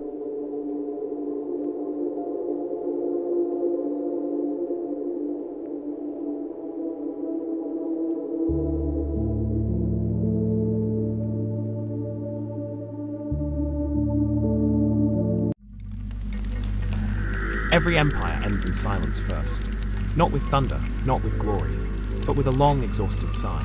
By the late 1700s, the old world had grown tired. Spain's ships creaked with rot. Its priests quarreled over doctrine. Its governors wrote letters of complaint to a crown too distant to listen. And beneath it all, the people, mestizo, African, indigenous, had learned to wait. Waiting, they discovered, is its own kind of resistance. The empire's gold no longer glittered. Its language, once divine, had become the voice of taxation and command. And in the shadows of sugar mills and monasteries, something new began to breathe. Freedom does not begin as a shout. It begins as warmth, a conversation between those who have been quiet too long. In the taverns of Guatemala, men spoke softly over cheap rum. In convent courtyards, women whispered under candlelight. In the markets of El Salvador, farmers complained in metaphors. The earth is tired of feeding strangers. These were not yet calls to arms. They were murmurs, like embers stirring beneath old ash. The friars still preached obedience. The governors still proclaimed loyalty. But the air had changed. Even the wind seemed to carry a question now. The words for freedom did not come from Europe. They came from fatigue, from the mother whose son was conscripted by force, from the craftsman whose taxes rose while his wages did not, from the farmer who tilled soil he did not own. The friars spoke of heaven, but the people began to ask, what of justice on earth? Soon, even priests began to wonder aloud. One in Nicaragua refused to read the royal edicts. Another in Honduras used his sermon to quote scripture, but his tone carried rebellion, and those who listened understood perfectly what he meant. Across the ocean, France had burned with revolution. In the north, 13 colonies had become a republic. Even Haiti, the land of sugar and sorrow, had risen, its enslaved people turning chains into weapons. News traveled slowly across seas and mountains, but it traveled nonetheless. Each rumor was like a match, struck in a darkened room. By the time the first sparks reached Central America, the air was already full of smoke. In universities and monasteries, young scholars began reading forbidden books. Voltaire, Rousseau, and Locke's names whispered like passwords. They debated under oil lamps about liberty and equality, but their minds translated those words differently. For them, liberty was not an abstract virtue. It was the right to breathe without permission. Equality was not a theory. It was the dream of seeing one's own name, written without shame.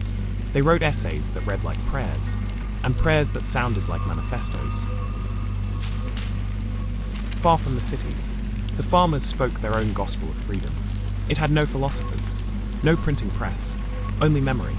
They said, once the land fed everyone, then came the king's fences. One day, we will eat from the earth freely again. They believed that heaven could not be reached, while injustice walked the ground.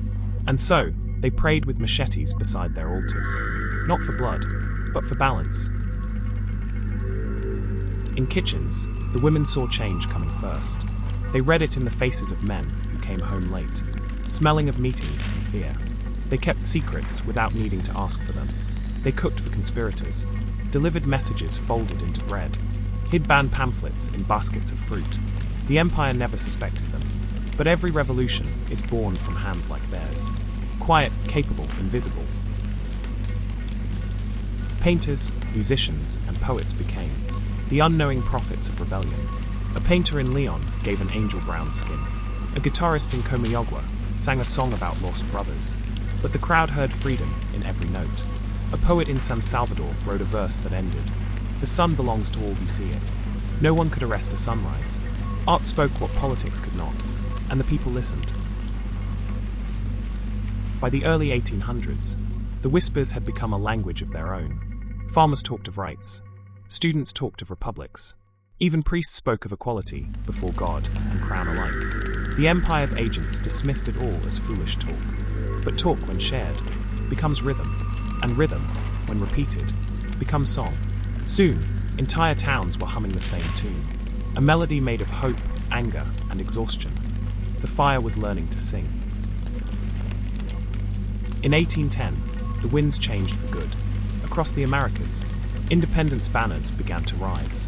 Spain's soldiers were stretched thin, its treasury empty, its people weary, and in the mountains of Central America, drums began to echo.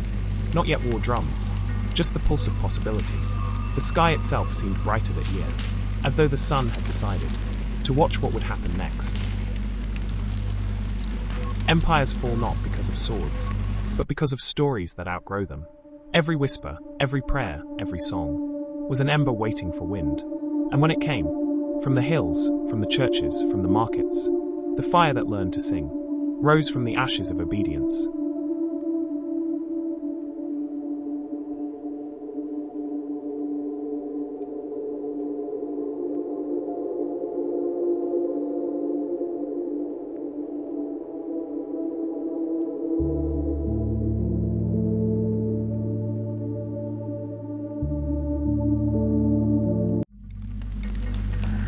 At first, it was just a wind, warm and restless.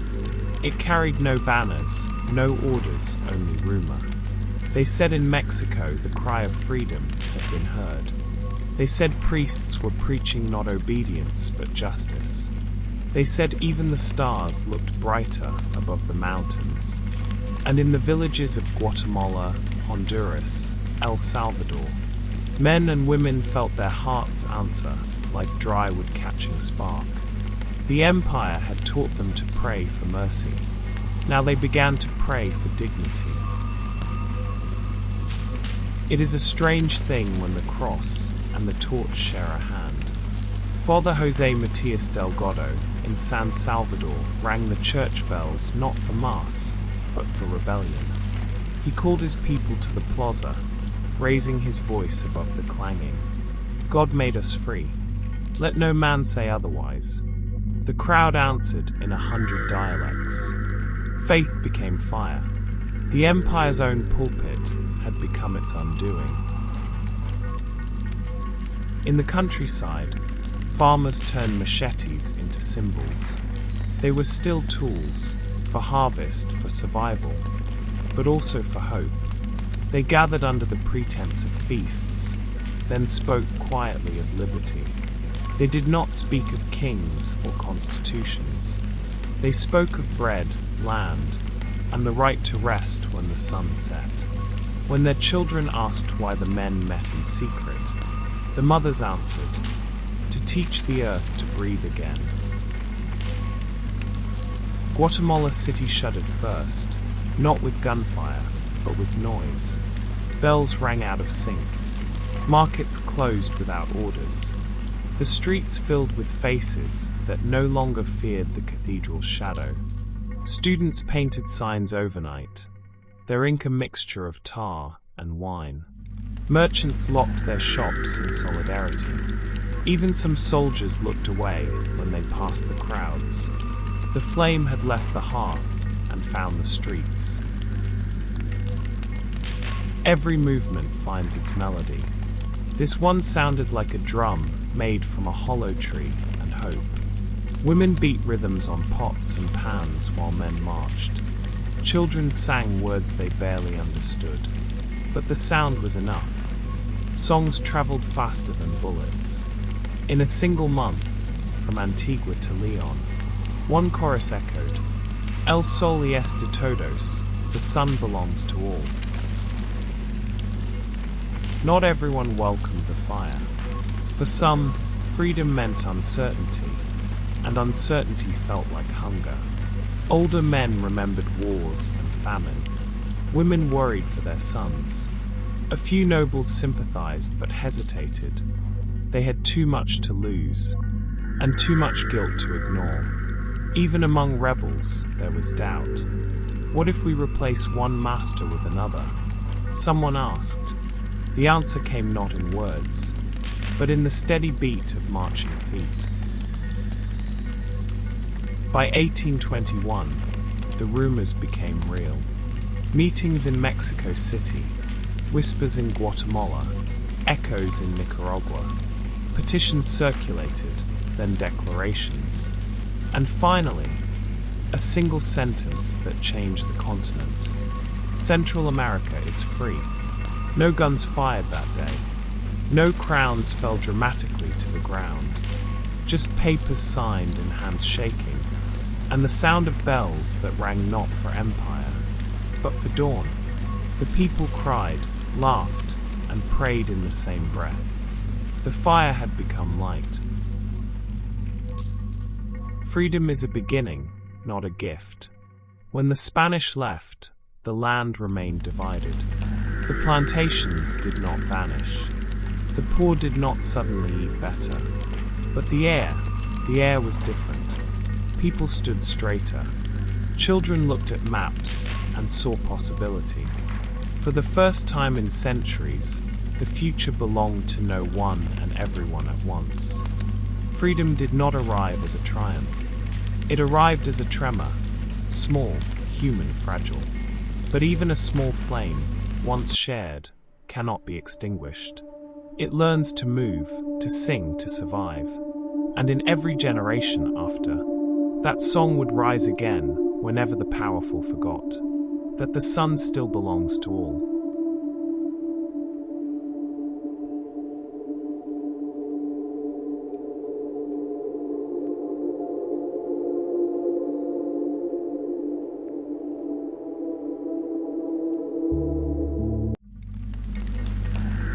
Freedom came like a festival, but even the loudest music fades. After the parades and proclamations, the streets grew quiet again. Banners fluttered over the same markets, and the same men collected rent for the same lands. The empire had left, but its shadows stayed. In villages where people once whispered prayers for liberation, they now whispered questions. What does freedom mean if the soil still belongs to someone else? The earth heard them, and, patient as always, it waited to be claimed, not by title, but by truth. Long before crowns and flags, the soil had belonged to stories. Every mountain bore a name that meant something sacred. Every river carried memory like a pulse. When the conquerors arrived, they renamed everything. But the land never forgot what it was called. Now, as independence dawned, the old names returned in secret conversations. Farmers spoke to fields as if to ancestors. Women whispered to rivers as if to sisters. The earth had not changed language. It had simply gone quiet until someone remembered how to listen. In government halls, men in European suits drew lines on maps, assigning property, taxing harvests, and proclaiming equality in elegant handwriting. But outside those walls, the hands that fed the Republic were still bound, not by chains, but by debt, drought, and hunger. The new nations inherited the empire's appetite, but not its resources. They had sovereignty, but little soil of their own. Freedom had arrived as a word, and words, though powerful, cannot yet feed the body. In the highlands, the mountains watched. They had seen gods rise, empires fall, languages clash and blend. Now they watched men argue over ownership of land that had never needed owners. The clouds rolled across them like ancient judges. Birds carried gossip from valley to valley. The mountains whispered to the wind. They have forgotten, but we have not. Slowly, the people returned to their old rituals, not in defiance, but in gratitude. At planting season, families buried offerings beneath the first seed. A kernel of corn, a drop of honey, a strand of hair, a promise that the earth would never again be faceless. They crossed themselves, then prayed to the mountain spirit. Both gestures were sacred, both sincere. Faith, like soil, could nourish more than one root. The poets of this new era did not write in royal halls. They wrote in huts and on the backs of receipts, their ink smelling faintly of sweat and soil. One wrote, "The land is the oldest mother. Every plough is a question, every harvest her answer." Their words did not make newspapers, but they lived in the hearts of those who had nothing else to call their own. The people began to understand. You cannot own the earth, only belong to it. Years after independence, those in power began to resemble the very rulers they had replaced. New taxes, new debts, new chains. Only the accents were different. The campesinos who had fought for freedom, now labored for landlords born from the same revolution. The fields of maize and coffee grew lush, but the bellies of their caretakers stayed empty. The soil gave generously, humans did not. When wages fell, people sang louder. When fields were seized, they fled to mountains and organized.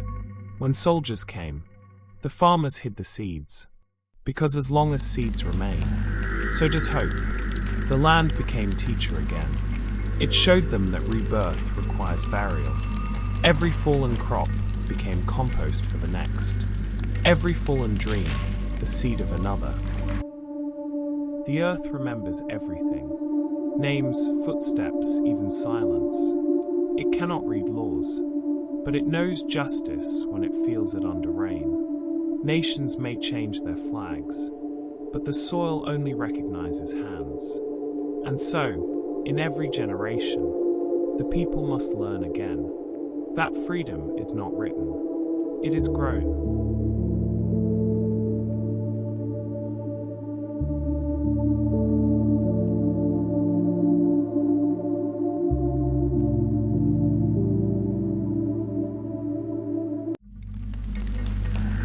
When independence came, the churches stood untouched. Their bells still called the people. Their walls still smelled of incense and candle wax. But something inside had shifted.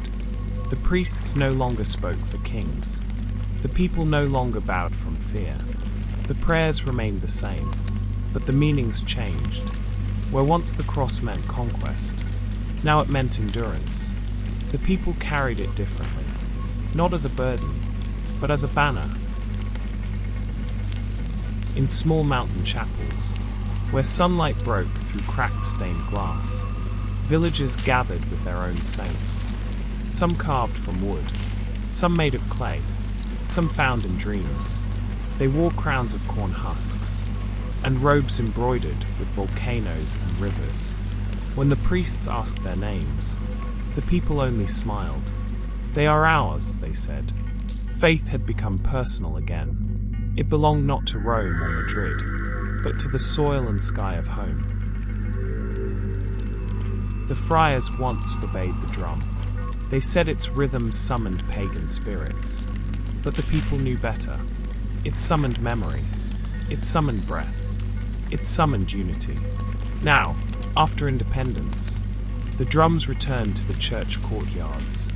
At first, they played quietly, soft beats woven between hymns, then louder, bolder. Soon, the sound of skin on wood rose through the arches and merged with the bells. A new kind of mass was born, half prayer, half heartbeat. Each village invented its own festival, its own dance of devotion. In Guatemala, masked dancers reenacted battles between angels and demons. But the angels moved like ancestors, and the demons resembled conquistadors. In Nicaragua, the Gagant's play filled the streets, satire disguised as celebration.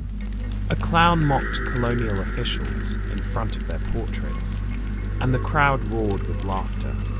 Faith had learned to disguise rebellion as joy. Music became theology. In the highlands, marimba hymns replaced organs. In the lowlands, choirs sang with conch shells and shakers. Each melody told the same story in a different accent. That heaven, too, had many languages. The priests who understood listened in awe. The ones who didn't wrote reports of strange noises and improper dances. But the bishops could not silence a song that was older than their empire. Some friars left the cities and lived among the people, teaching, farming, and praying beside them. They learned to speak local tongues. They learned humility. A Franciscan in Honduras wrote in his journal, "Here I have heard the voice of Christ. In the rhythm of the drum, these priests became bridges, men who found God, not in Latin verses, but in the laughter of children, the harvest of maize, and the forgiveness of the poor." In every town, women carried the sound of faith forward. Their lullabies doubled as hymns. Their morning songs became psalms of resistance. During droughts or floods, they led processions barefoot through the fields, singing not to saints alone, but to the earth itself. When words failed, they hummed, and that hum, soft, ancient, maternal, was perhaps the purest form of prayer. By the mid-19th century, religious festivals had become full symphonies of identity. At the Fiesta del Cristo Negro in Esquipulas, men carried a black crucifix through the crowd, its surface shining like obsidian. Drums, flutes, and shouts filled the air. Some called it blasphemy, others called it belonging, because when the cross dances, it means faith has remembered its body. When governments failed, the people turned again to their churches, not to obey, but to survive. Inside these walls they organized, taught each other to read, shared food, and planned quiet acts of justice. Faith became shelter. The candle beside the altar was both symbol and signal. In that light, the people kept one another alive. The cross never truly left them. They remade it. They placed beneath it the heartbeat of the drum, the footsteps of the dance, the voice of the mountain, and the laughter of children. In that union, sacred and human, they found a freedom deeper than law. Empires crumble, governments falter, but faith, reborn in the rhythm of the people, endures. Independence had come, but the land was not yet at peace. It was as though the continent itself had inhaled for centuries, and now at last it exhaled. Everywhere smoke rose, not from war, but from the fire of possibility. From Mexico to Argentina, new flags bloomed like strange flowers, and at the heart of it all stood a question, quiet but burning. If we were one under chains, could we not be one in freedom? Simón Bolívar, the liberator, rode through the Andes like a man possessed by both hope and exhaustion. He saw nations rising only to fall into the same rivalries that had broken empires. He dreamed of a Gran America, a vast republic bound not by power, but by purpose. In a letter from 1824, he wrote, "We are not Europeans, we are not Indians, we are a new race born in this land. We must unite, or we will perish." His vision crossed borders, carried by horsemen, students, and soldiers. It reached even the coffee hills and river towns of Central America. There, men and women began to whisper Bolívar's words, as though they were prayers. In 1823, the dream took root. The United Provinces of Central America was born. Guatemala, El Salvador, Honduras, Nicaragua, Costa Rica. A single federation under the promise of unity. The capital moved like a traveling soul, from Guatemala City to San Salvador, as if no one place could yet contain the weight of freedom. They designed a flag, blue for the oceans that cradle them, white for peace, a triangle for equality. It fluttered proudly over the plazas. For a moment, the air itself seemed lighter.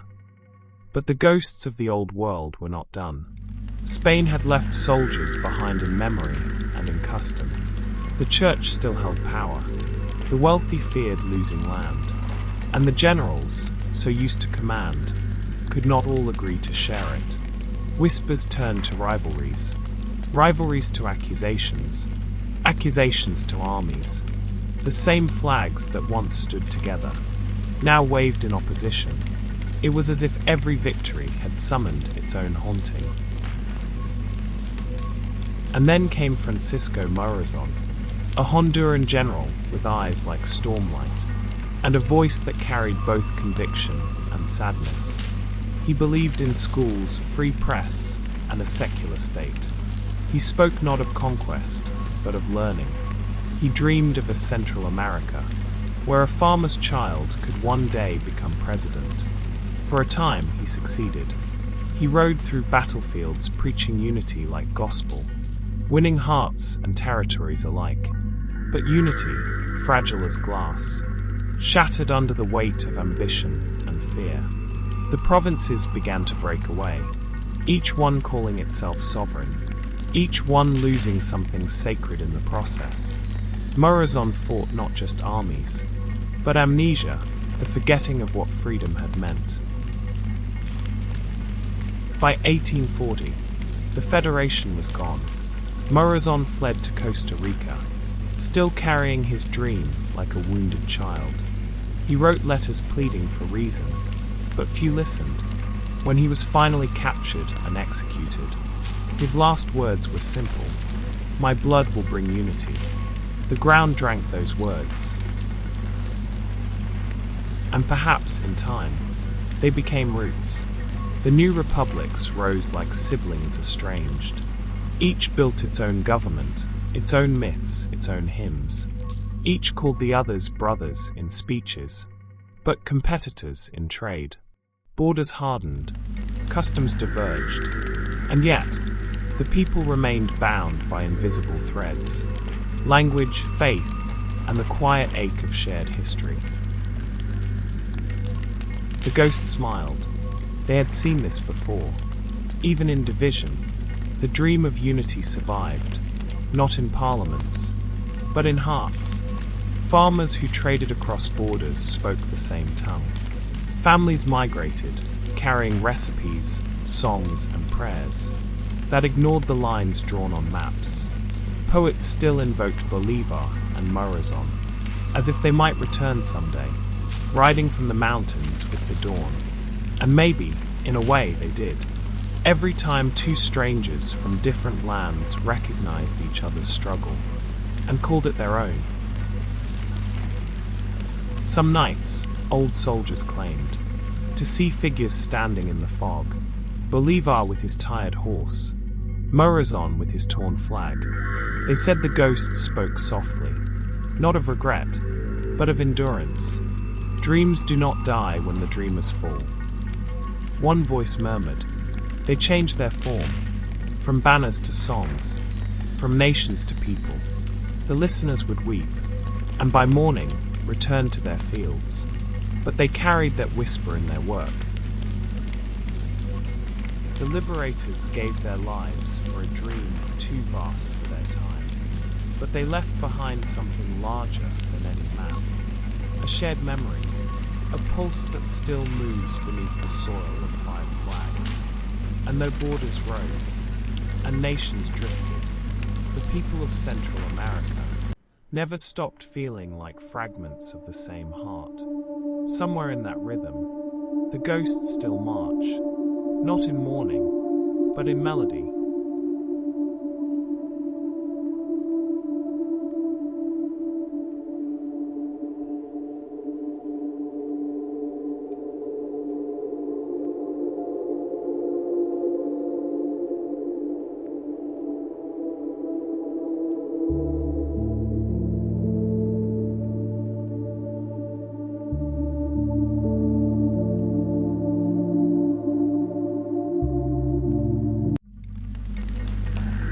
Freedom's parades had faded. The banners hung limp in government halls, and where the drums of liberation once echoed, only the sound of rain remained. The land was divided, not just by borders, but by disappointment. The dream of Central America as one body, one breath, had fractured. Each new nation awoke to its own hunger, its own debts, its own ghosts. Into that silence rode the Cordelos, the strongmen. They came with polished boots and eloquent promises. Some claimed they would restore order, others that they would defend the people. They spoke of freedom while tightening their fists, and for a time the people believed them, because belief is easier than despair. But soon the parades returned, this time not for liberty, but for power. Men who had fought beside each other now fought each other for control. The republics that had shared one flag now shared one sickness. ambition without memory. The land, too, fractured.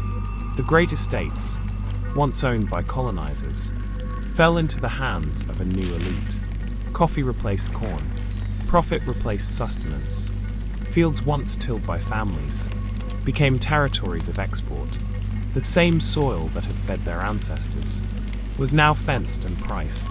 And yet, every dawn, the campesinos still rose before the sun, their feet bare, their faith unbroken. They plowed with the same prayers their grandparents had whispered, "May the earth forgive us again." Beyond the borders, new empires were rising, empires of commerce instead of crowns. British companies in Belize, American merchants in Honduras, European investors in the mines of Nicaragua. They brought railroads and rifles, contracts written in languages few could read. They spoke of progress, but meant possession. Bananas, coffee, indigo. Each harvest sent ships across the sea and left the workers hungry at home. The colonizers had changed uniforms, not intentions. Between the republics, old grudges festered into war. Guatemala marched on El Salvador. Honduras clashed with Nicaragua. Each army wore the same colors. Each soldier prayed to the same god.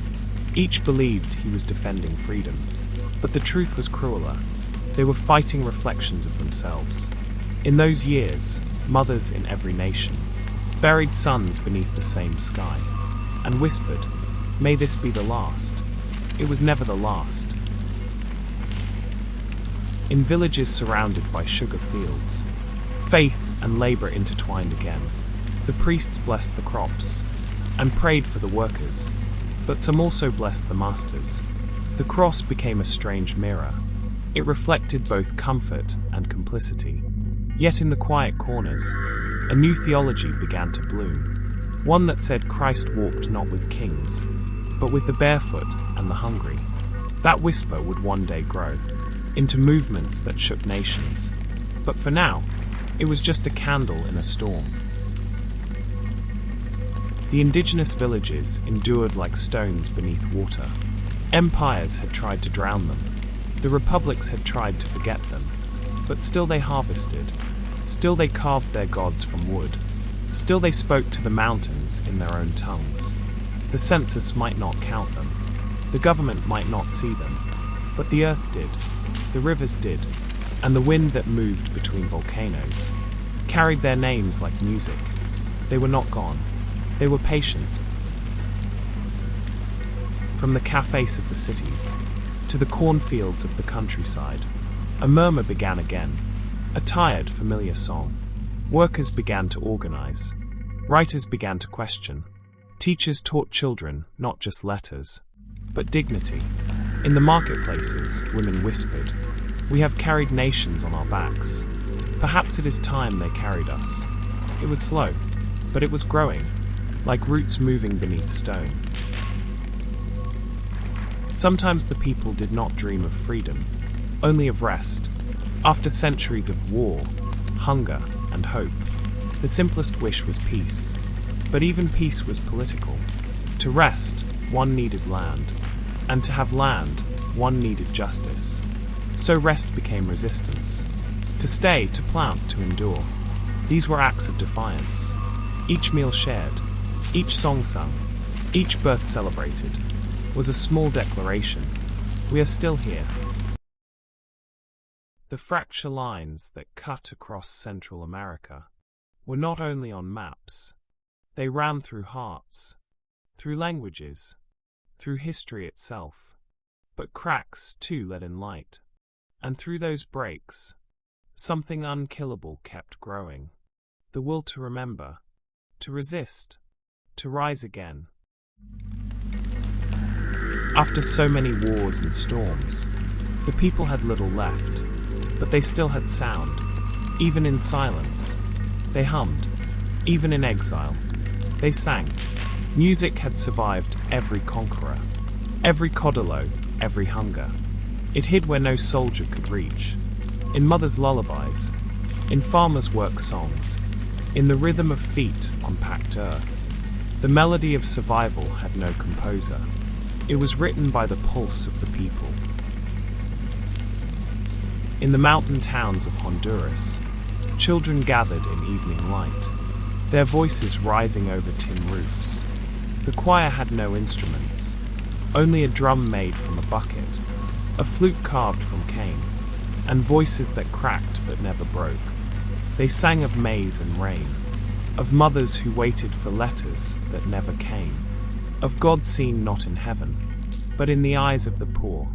When the last note faded, the elders whispered, "We remember." It was not applause they sought. It was continuity. The ballads of the market. In the plazas of Nicaragua and El Salvador, vendors called not only prices, but poetry.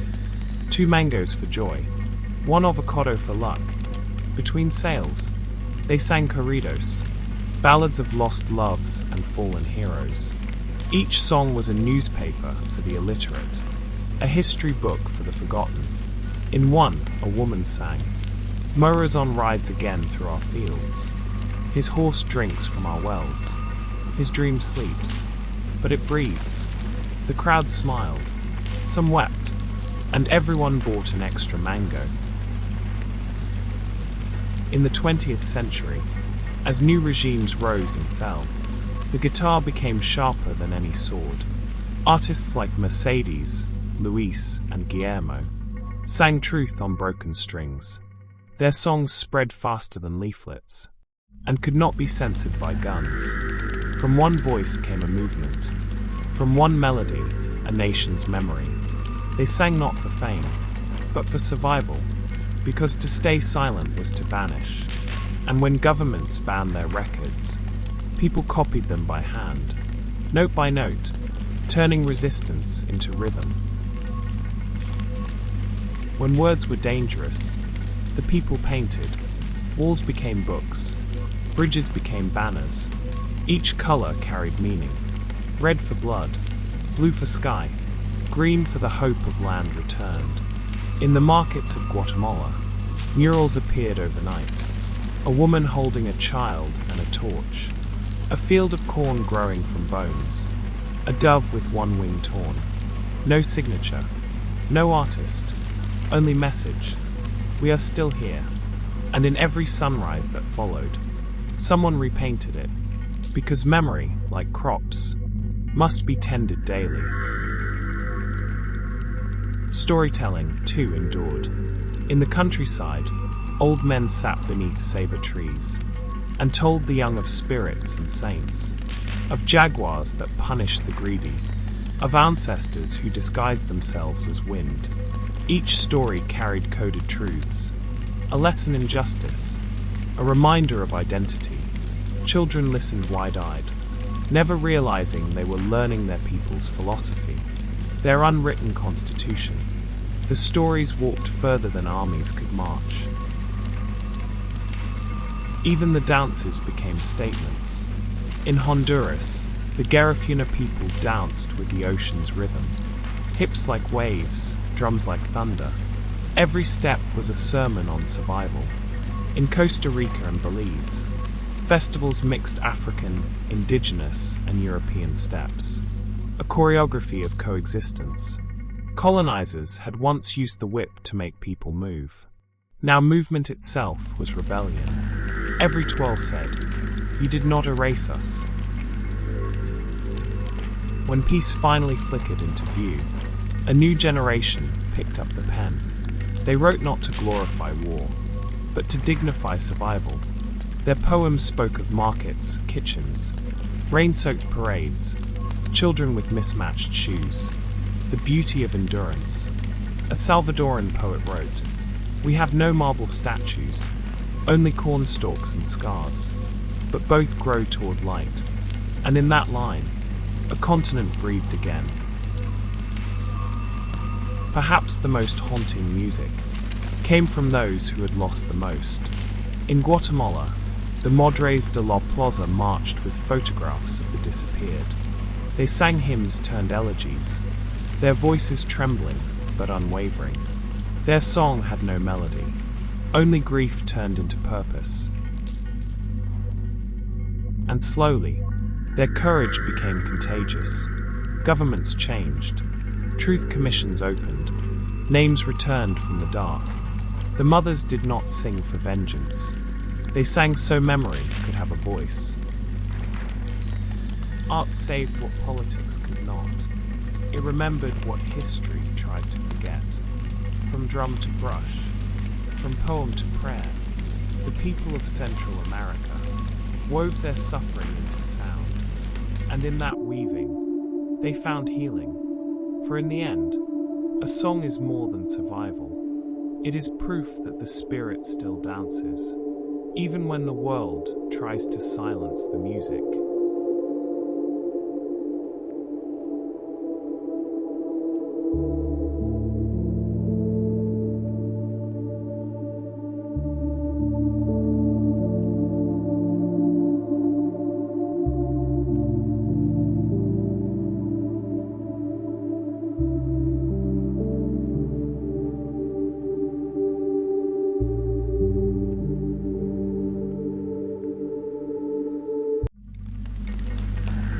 It began with a spark, a word, a prayer, a footstep in dust, through centuries of conquest, through betrayal and rebuilding, through silence and song. That spark refused to die. It hid in languages whispered by grandmothers, in drums played at midnight, in murals painted by dawnlight. The people of Central America learned that you cannot kill a flame that has learned how to sing. Today, their descendants walk city streets, lined with concrete and neon, but beneath their steps, the earth still hums the old songs. They carry cell phones instead of torches, but the messages are the same: truth, justice, remembrance. In San Salvador, a rapper rhymes of history in Nahuatl slang. In Tegucigalpa, a teacher leads her students in Garifuna chants. In Antigua, a muralist paints volcanoes as sleeping ancestors. Every act of creation is an echo of survival, a fire passed hand to hand, generation to generation. Where once the colonizers renamed mountains, now the people rename themselves. Indigenous languages return to classrooms. Festivals once outlawed are now holidays. Young farmers plant maize not only for food, but for identity. In Lake Atitlan, a Maya elder tells her students, "The land remembers your name. Even if the world forgets it, they listen." And for the first time in centuries, the language of their ion to generation.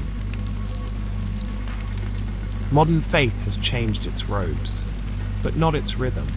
In small churches and open-air temples, priests and shamans pray side by side. Cross and candle, drum and scripture. They bless not empires, but communities. They heal not kingdoms, but wounds. And every healing, every baptism in river water, every prayer said in two languages, is a reconciliation, a small peace between past and present. Music remains the truest historian. From the highlands of Guatemala to the coasts of Belize, the rhythms cross borders freely, as if to remind nations what unity once felt like. A marimba band in Nicaragua plays a melody older than its instruments. A street musician in San Jose sings verses once banned by dictators. And in Los Angeles, a Central American immigrant mixes hip-hop with cumbia and calls it survival music. The songs have traveled far, but they have never forgotten their home. The fire is not rebellion anymore. It is remembrance. It burns in classrooms, in food, in art, in the laughter of people who know what it means to start again. Children draw volcanoes and color them gold. Writers describe the scent of rain as the smell of ancestors returning. Every creation, every kindness, every shared meal. These are the new revolutions, because peace too can be powerful. Every generation faces its own colonizers, not with swords, but with systems. corruption, inequality, indifference. But the ghosts of Bolivar, Morazon, and the Nameless Ones still walk the hills. They whisper, "Do not forget how to dream." And so the young rise again. Artists, farmers, coders, teachers, healers, lighting their torches in new ways, singing new verses to the same old rhythm. The fight has changed shape, but not direction. Central America is not just geography. It is a spirit, a meeting place between volcano and ocean, between sorrow and beauty. Its people are rivers of resilience. Its language is the echoes of thunder. Its faith the soft persistence of dawn. Nations may rise and fall, but the soul of this land endures. Fiery, musical, alive. May you remember tonight that every story you've heard here, of conquest, courage, heartbreak, and rebirth, is not history alone. It is inheritance. It is promise. The fire that learned to sing still burns quietly in every heart that refuses silence. And when you close your eyes, may you hear its hum, low, eternal, a song made of centuries and hope.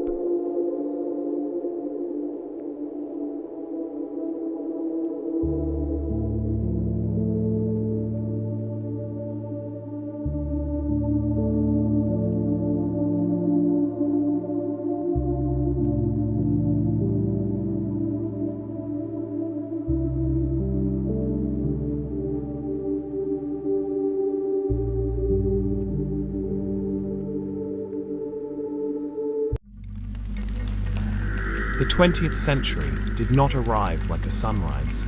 It arrived like steam, hissing impatient metallic. Telegraph wires cut through valleys that once echoed only with birds.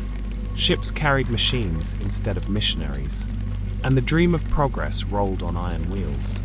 Central America stood at the edge of two worlds, one rooted in the soil, the other in smoke. Farmers tilled land that no longer belonged to them. Foreign companies laid tracks through their fields, and governments, young and fragile, watched as gold and power flowed away across the sea. The century smelled of coffee, coal, and rain. It was beautiful, and it was brutal. Coffee was called the grain of gold. Its color was the color of survival and control. From the highlands of Guatemala to the volcanic slopes of El Salvador, plantations spread like empires. The soil was rich, the hands cheap, the profits immense. A new aristocracy emerged. Men in white linen suits who measured success in acres and exports. They built mansions beside cathedrals, schools for their children, and debt for everyone else. Peasants worked the fields from dawn to dark for a few centavos. Their laughter was their resistance. Their songs were their pay. And each harvest was both a miracle and a mourning. If coffee was gold, bananas were currency for the North. Foreign companies, first Minor Keith's railroad ventures, then the United Fruit Company, arrived like storms. They brought modernity, railroads, ports, and electric lights. They also brought contracts written in a language few locals could read. In Honduras and Costa Rica, whole valleys became banana territories. Private kingdoms where the company flag flew beside the national one. Workers were paid in tokens redeemable only at company stores. Strikes were called sins. And the jungle, once a sanctuary, became a machine. The banana barons called it progress. The workers called it servitude in disguise. Railroads cut through mountains like scars. Each new track was a promise that commerce would unite the region where politics had failed. But the trains carried bananas out and guns in. They linked ports to capitals, not people to prosperity. On paper, foreign investment looked like salvation. In practice, it was another conquest, less bloody, more binding. Government leaders posed for photographs beside the tracks. Behind them stood executives from New York and Boston. The image was clear. The future had arrived, but it did not speak Spanish, nor Maya, nor Garifuna, nor any tongue of the earth. In the lowlands, men waded through mud up to their knees, cutting bunch after bunch of bananas. Each day, the air thickened with mosquitoes and malaria. Each night, they dreamed of owning a plot of land again. The foreman counted crates. The workers counted blisters. One song spread quietly among the camps. The train takes the fruit, not the hands. The hands stay behind to bury the day. It was not a complaint. It was a record, their history set to rhythm. While men worked in fields and ports, women held the world together. They washed clothes in rivers colored by mud and mercury. They sold food at train stops to feed the hungry and the homeless. They kept books of credit, births, and graves, the true archives of their nation. Some joined unions in secret. Others taught their children to read under dim oil lamps. When asked what they hoped for, one woman in Puerto Barrios said, "I hope my daughter does not need permission to dream." The reporter wrote it down as a quote. History remembers it as a prophecy. United Fruit and Standard Fruit built entire cities from nothing. Hospitals, theaters, golf courses. They called them modern colonies. They were paradises with fences. Workers could see electric light. Through windows they were not allowed to enter. The illusion was brilliant, a mirage of inclusion. Children grew up thinking the company flag was the national one. When they saluted in school, they saluted both. Progress had two faces, one smiling for the world, one watching its workers from behind a ledger. Not everyone was fooled. Writers, priests, and teachers began to speak again of justice. They called for education that served the poor, not the powerful. They wrote in newspapers that circulated hand to hand like seeds. They quoted Bolivar and Morazon, but their voices were their own. They reminded the people that the banana fields were also battlefields, that the next revolution might come not from guns, but from books. And so a new movement began, quiet, patient, rooted in ideas. The companies could own the land. They could not own the conscience. The age of industry brought both light and shadow. It built roads but buried souls. It promised progress but priced freedom. And yet, beneath the machines and contracts, the same fire remained, quiet, watching, waiting for its moment to rise again. For every factory built, there was a worker who still believed in justice. For every ship that left the harbor, a mother who prayed for return. The land had endured colonizers and kings. It would endure corporations too. By the 1910s, the banana had conquered more than diets. It had conquered nations. In ports from Puerto Cortes to Limon, crates of yellow fruit left every sunrise for New Orleans, New York, and beyond. They called it the fruit of civilization. But behind its sweetness was the bitter taste of control. The United Fruit Company, or La Fruteria to the locals, did not need kings or crowns. It had contracts, ships, and soldiers. Governments bent beneath its influence. Presidents rose and fell, depending on how well they protected its profits. Journalists who spoke too loudly disappeared into silence. The empire wore no uniform, yet its power was unmistakable. It ruled not from palaces, but from boardrooms. Central America became known by a cruel nickname, the Banana Republics. The phrase was invented by outsiders, writers and diplomats who saw in these nations a reflection of exploitation disguised as democracy. Railroads, ports, telegraphs, all built to serve the fruit, not the people. When laborers protested, their governments called it treason. When unions formed, they were outlawed. And when strikes broke out, foreign marines arrived under the banner of stability. The soil, once tilled by farmers, was now guarded by soldiers. The workers came from everywhere: Jamaica, Belize, Honduras, Nicaragua, and the Garifuna coast. They built bridges through swamps, carved railways through jungle, and loaded ships under rain that fell like forgiveness withheld. They carried malaria, machetes, and memories. They slept in tin-roof shacks that steamed like kettles by noon. And yet they sang. A chant rose from camp to camp. The fruit goes north. The bones stay south. They called it a work song, but it was also a prophecy. In 1928, Colombia's banana workers, brothers to those across Central America, rose up for fair wages, decent housing, and dignity. Their strike spread like wildfire across the region. In Honduras, women stopped washing company uniforms. In Guatemala, teachers joined protests in solidarity. In Costa Rica, rail workers laid down their tools and refused to move a single crate. For the first time in decades, the machines fell silent, and that silence frightened the powerful more than any weapon. Then came the retaliation. Company officials called for protection of property. Governments sent troops. The US sent ships. In towns like Cienega and Puerto Barrios, gunfire lit the night sky. No one ever knew how many died. Hundreds, maybe thousands. The rivers carried more than rain that season. And still, the fruit ships left on time. The newspapers called it the Banana Massacre. The people called it the Night of Fire. Back in New York and Boston, advertisements for United Fruit showed smiling workers, happy families, and slogans like "The tropics made safe for trade."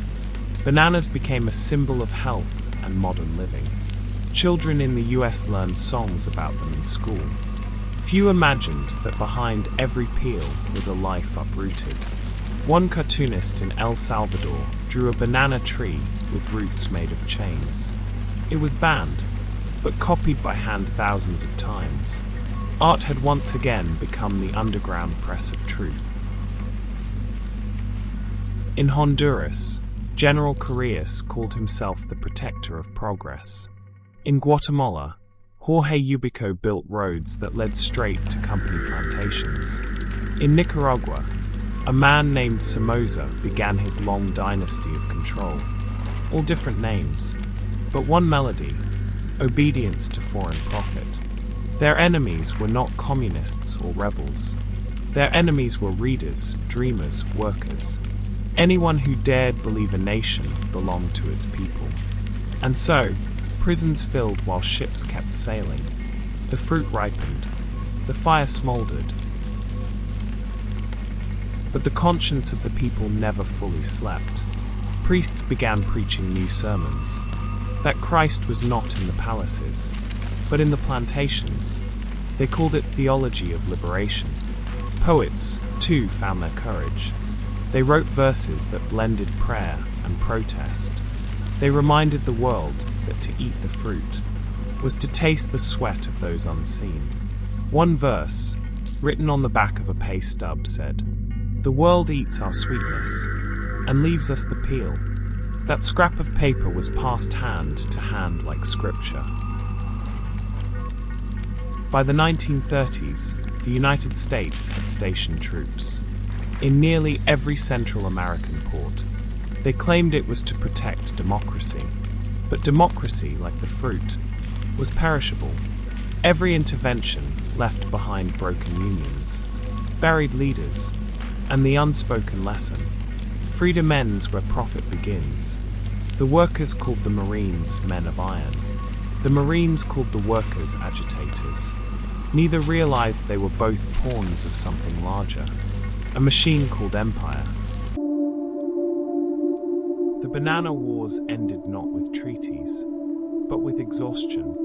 The companies stayed, the soldiers left, and the people endured again. In the shadows of those plantations, the fire still flickered, waiting for a wind of rebellion to rise once more. And when it did, it would no longer be a whisper, it would be a roar. The 1940s arrived softly. No armies marching, no banners raised, but silence is not peace. It is waiting. Across Central America, the people worked as they always had, planting, stitching, teaching, enduring. But beneath the surface, questions began to take root. Why do we work the richest soil, yet live the poorest lives? Why do our prayers never change our hunger? Why does freedom belong to those with fences? These were not slogans, they were seeds. And seeds, when watered by injustice, always find a way to grow. In a small school in El Salvador, a teacher wrote a word on the board: dignity.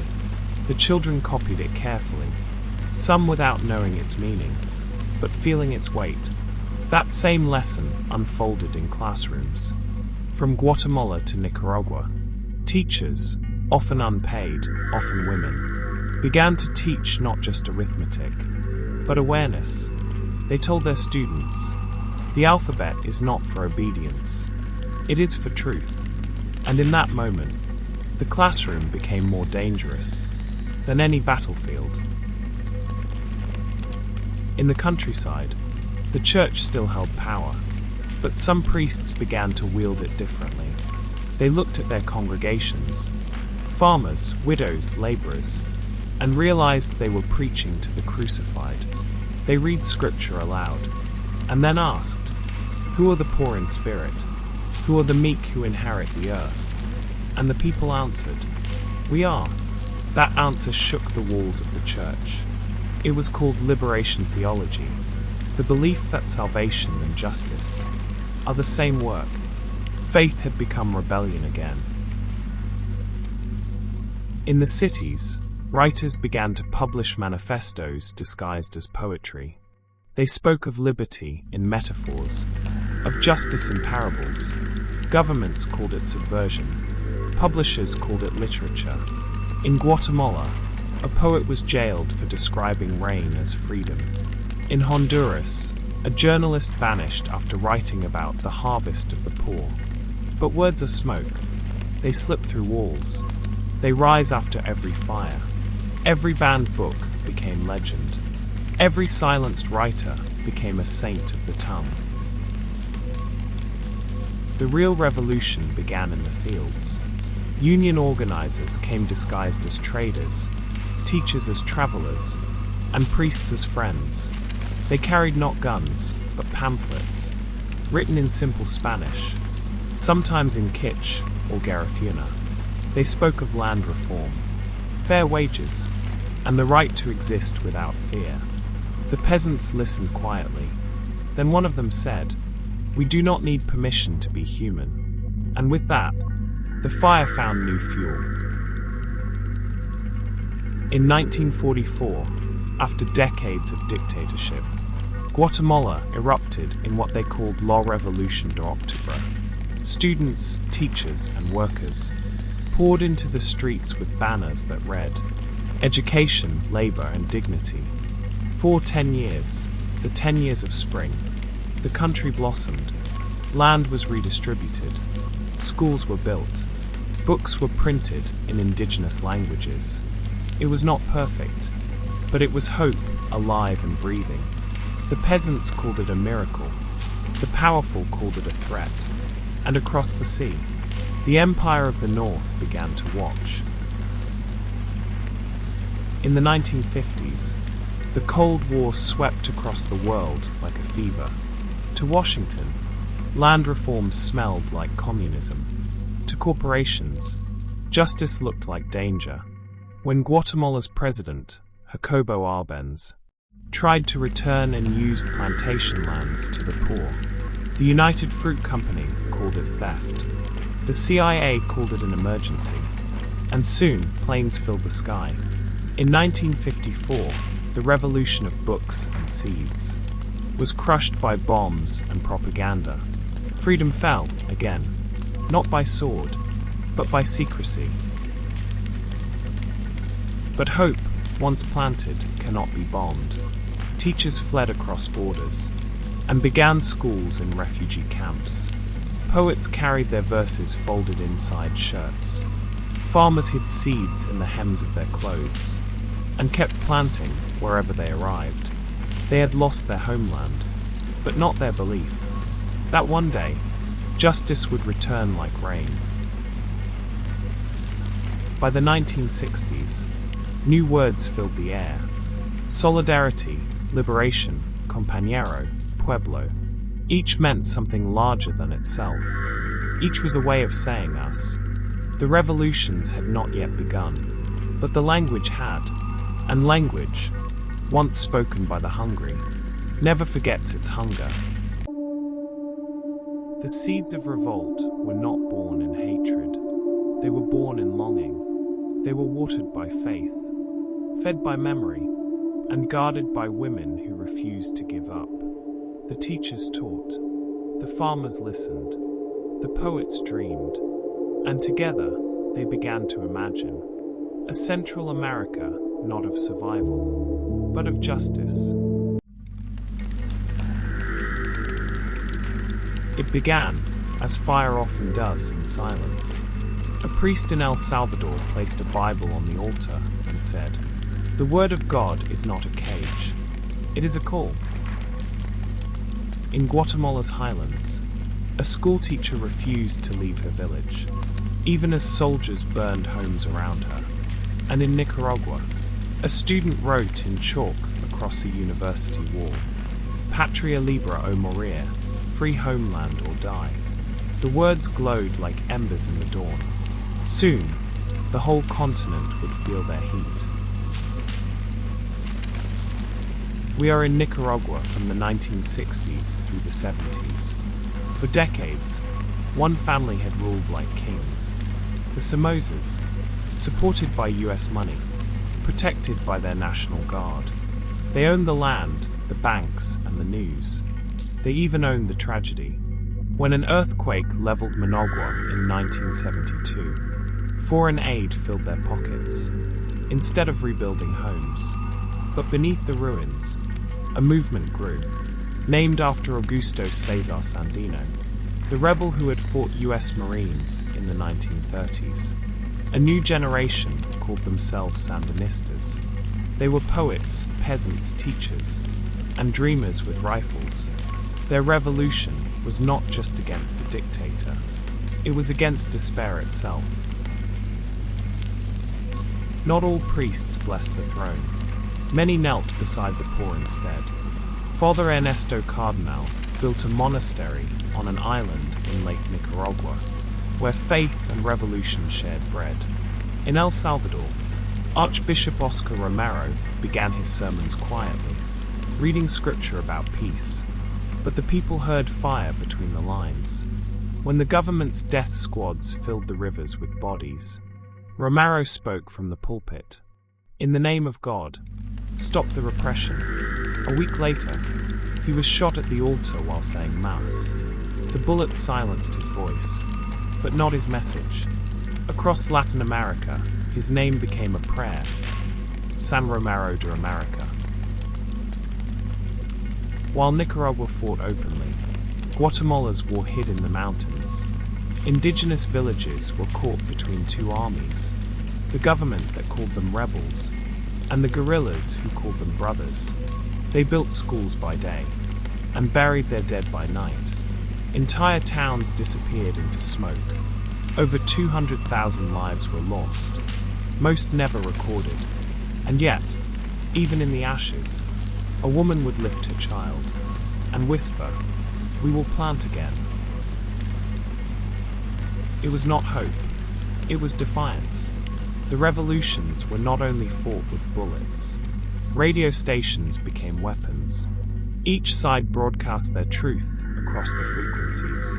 In Managua, the Sandinistas used a pirate transmitter, Radio Sandino.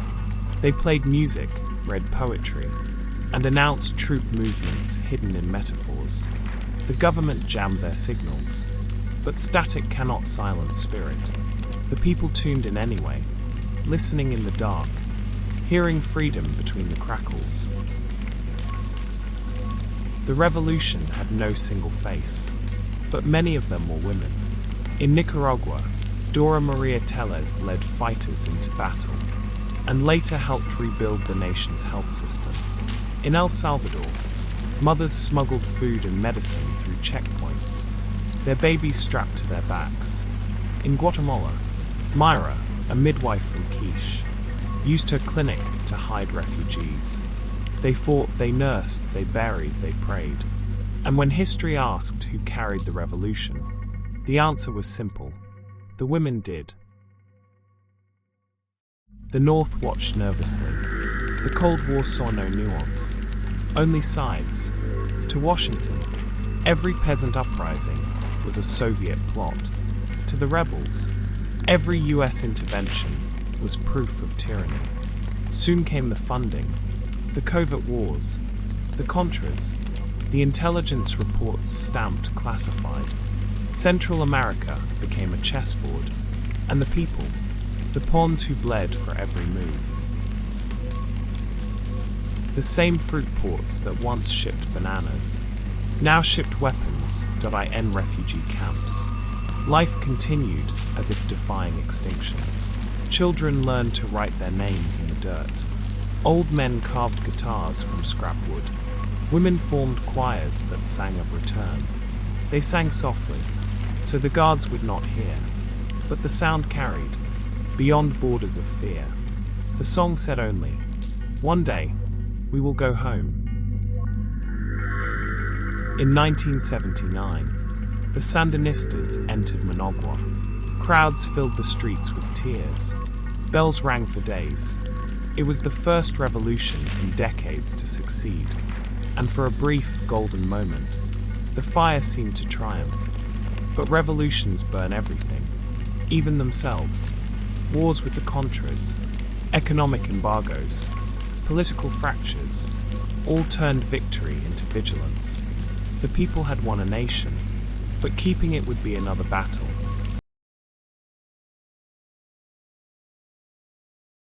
The flames of the people were not just in the guns or speeches. They were in the hands that built, the voices that prayed, the mothers who still set tables for their missing sons. Revolution is not destruction. It is memory learning to stand up. And even when the smoke cleared, the fire remained, quiet, glowing, ready for its next rebirth.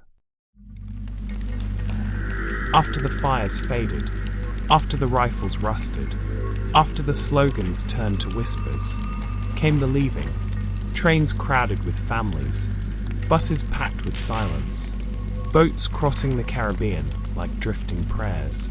From San Salvador to San Francisco, from Managua to Miami, from Guatemala City to Chicago, the people carried what little they could. A cross, a photograph, and the taste of home wrapped in memory. Some left by night, guided by coyotes and constellations. Others left with visas and illusions. But all carried the same truth. You can leave your land, but the land never leaves you. In Los Angeles, they found work in kitchens and garment factories. In Houston, they cleaned skyscrapers they could never afford to enter. In Washington, D.C., they built walls and mowed lawns for embassies that once funded their wars. They called each other hermano, even if they had just met. A shared language became a bridge across pain. At night, they gathered in church basements, sharing tamales, prayers, and stories that always began with, "When I was still home." The cities grew full of ghosts and laughter. Survival became a kind of worship. The next generation came speaking Spanglish, born of two worlds, fluent in both, yet belonging to neither. They grew up with textbooks that skipped their stories, with accents that made them strangers on both sides. Some learned to hide their origins. Others wore them like armor. Their parents called them the children of peace. But peace, they soon learned, was not absence of war. It was the long work of remembering. So they began to write, to paint, to sing. They told the stories their parents were too tired to tell. And from those stories, a new identity bloomed.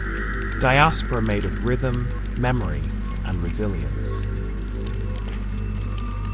In the 1980s, a new movement rose in the United States, the sanctuary movement. Churches opened their doors to Central American refugees fleeing violence. Pastors defied immigration laws, declaring that compassion was higher than legality. In Arizona, Quakers hid families in basements. In California, Catholic priests held secret masses in Spanish. In Chicago, students formed networks that forged documents. And freedom alike. They said, if the government cannot see your humanity, we will. The movement grew into a moral rebellion, proof that conscience crosses borders, even when nations do not.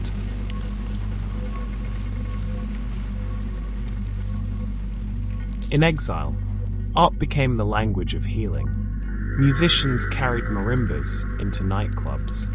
Poets filled community halls with verses about volcanoes and mothers.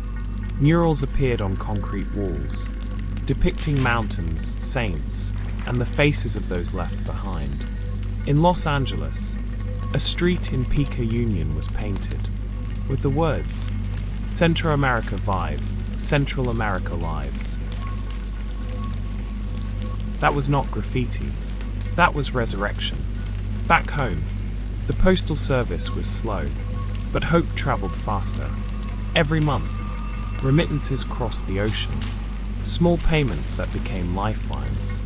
Each dollar carried the scent of sacrifice.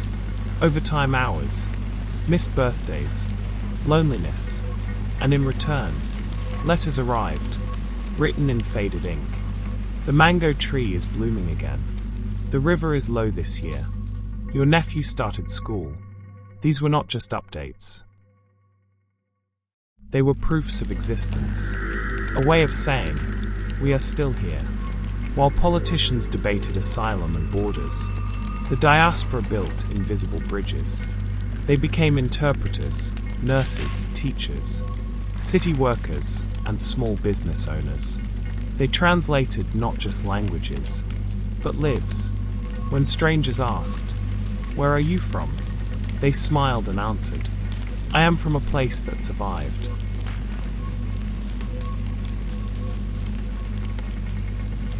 Every Sunday, in markets from Queens to Houston, you could find homes for sale, bags of plantains, spices wrapped in newspaper, CDs of cumbia and Son Jarocho. Old men argued over soccer scores. Women braided hair to the rhythm of gossip and grace. The market was more than trade. It was testimony. Here, exile was not loss. It was adaptation. The people learned to bloom in concrete. By the 1990s, wars ended, not with victory, but with exhaustion and negotiation. Peace accords were signed. The world applauded.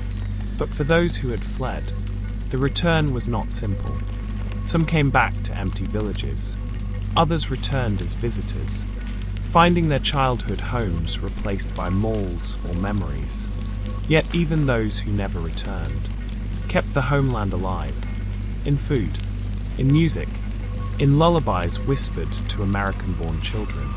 Every generation became an echo, not identical, but resonant. Exile is not the end of belonging. It is belonging stretched across distance. It is the promise that identity can travel, through oceans, through tongues, through generations who never saw the mountains, but still dream in their shadow. The revolutions ended, but the fire did not die. It changed shape, from rifle to remittance, from barricade to mural, from homeland to heartland. And still it burns. In the kitchens of New York, the fields of California, the classrooms of Houston, where children write essays titled, "My Mother's Country." Los Angeles, Queens, Toronto, Houston, everywhere the displaced gathered. New worlds grew between highways and high-rises. Apartment courtyards turned into small villages. Kitchens smelled like both pupusas and pizza.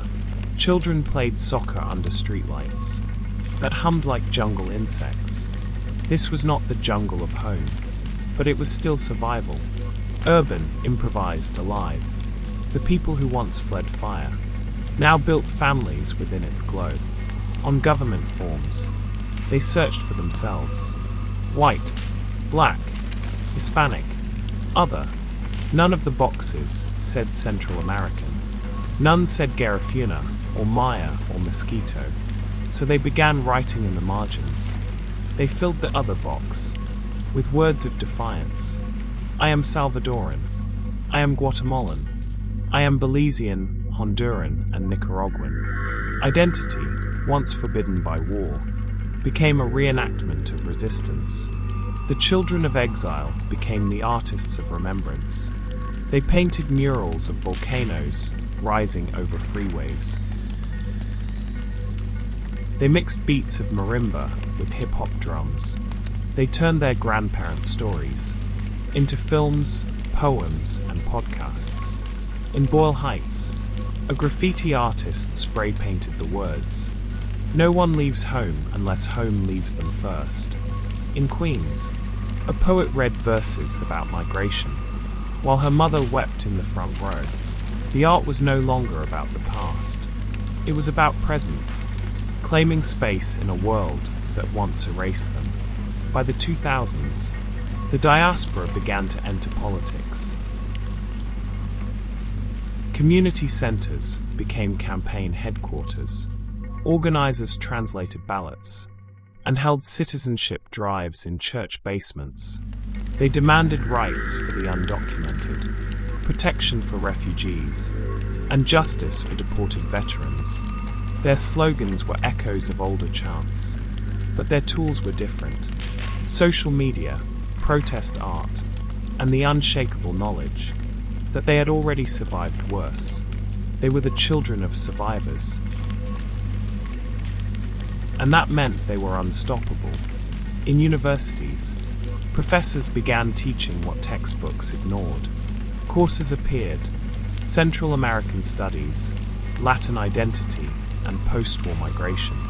Students sat wide-eyed, hearing their family histories described as history. For the first time, they saw maps that included them. Names like Rigoberta Menchú, Oscar Romero, and Ernesto Cardenal stood beside Jefferson and Bolivar. One student whispered to another, "We were always here. They just forgot to write us down." That whisper became a movement. As flights became cheaper, many young Central Americans made pilgrimages home.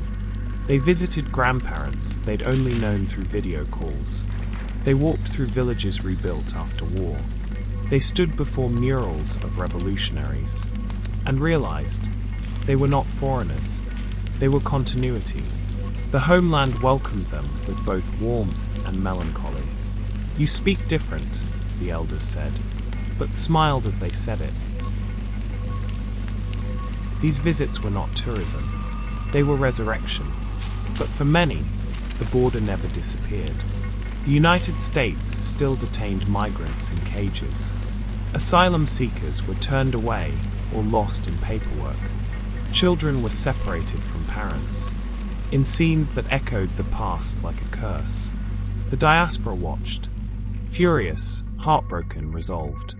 They began raising funds, marching in protests, telling the world, "We are not statistics.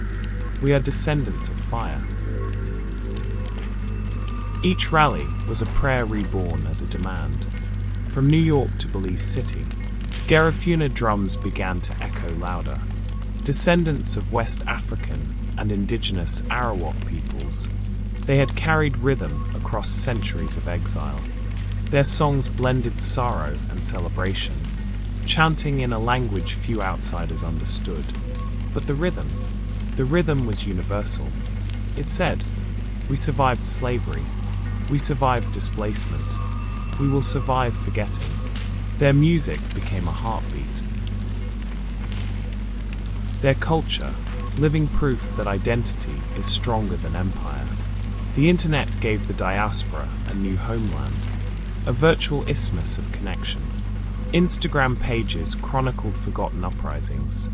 TikToks explained pupusas versus empanadas, while sneaking in lessons on colonialism. Podcasts told stories of grandmothers, ghost towns, and gods that crossed oceans.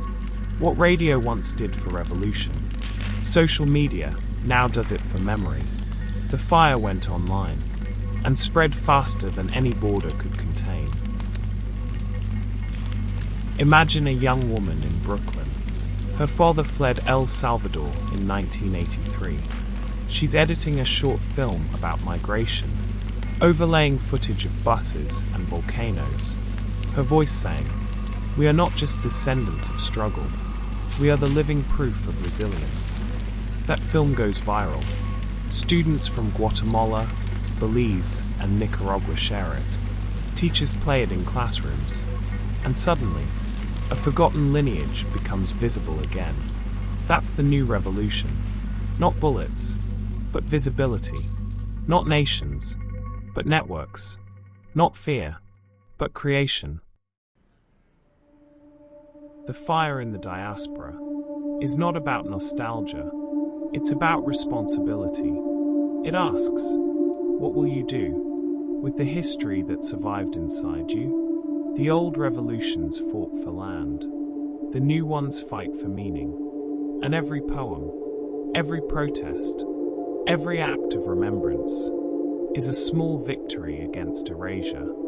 Because the true homeland is not a place. It is the memory we refuse to lose. When the wars ended, the silence returned, but it was not empty. It was sacred. In the mountains of Guatemala, elders began digging where soldiers had buried the dead. But what they found was more than bones. It was memory. They lit candles, burned copal resin, and whispered prayers in kitsch. We are still here. For centuries, they had practiced their faith in secret, behind crosses, under altars, beneath colonial masks. Now, the veil was lifting.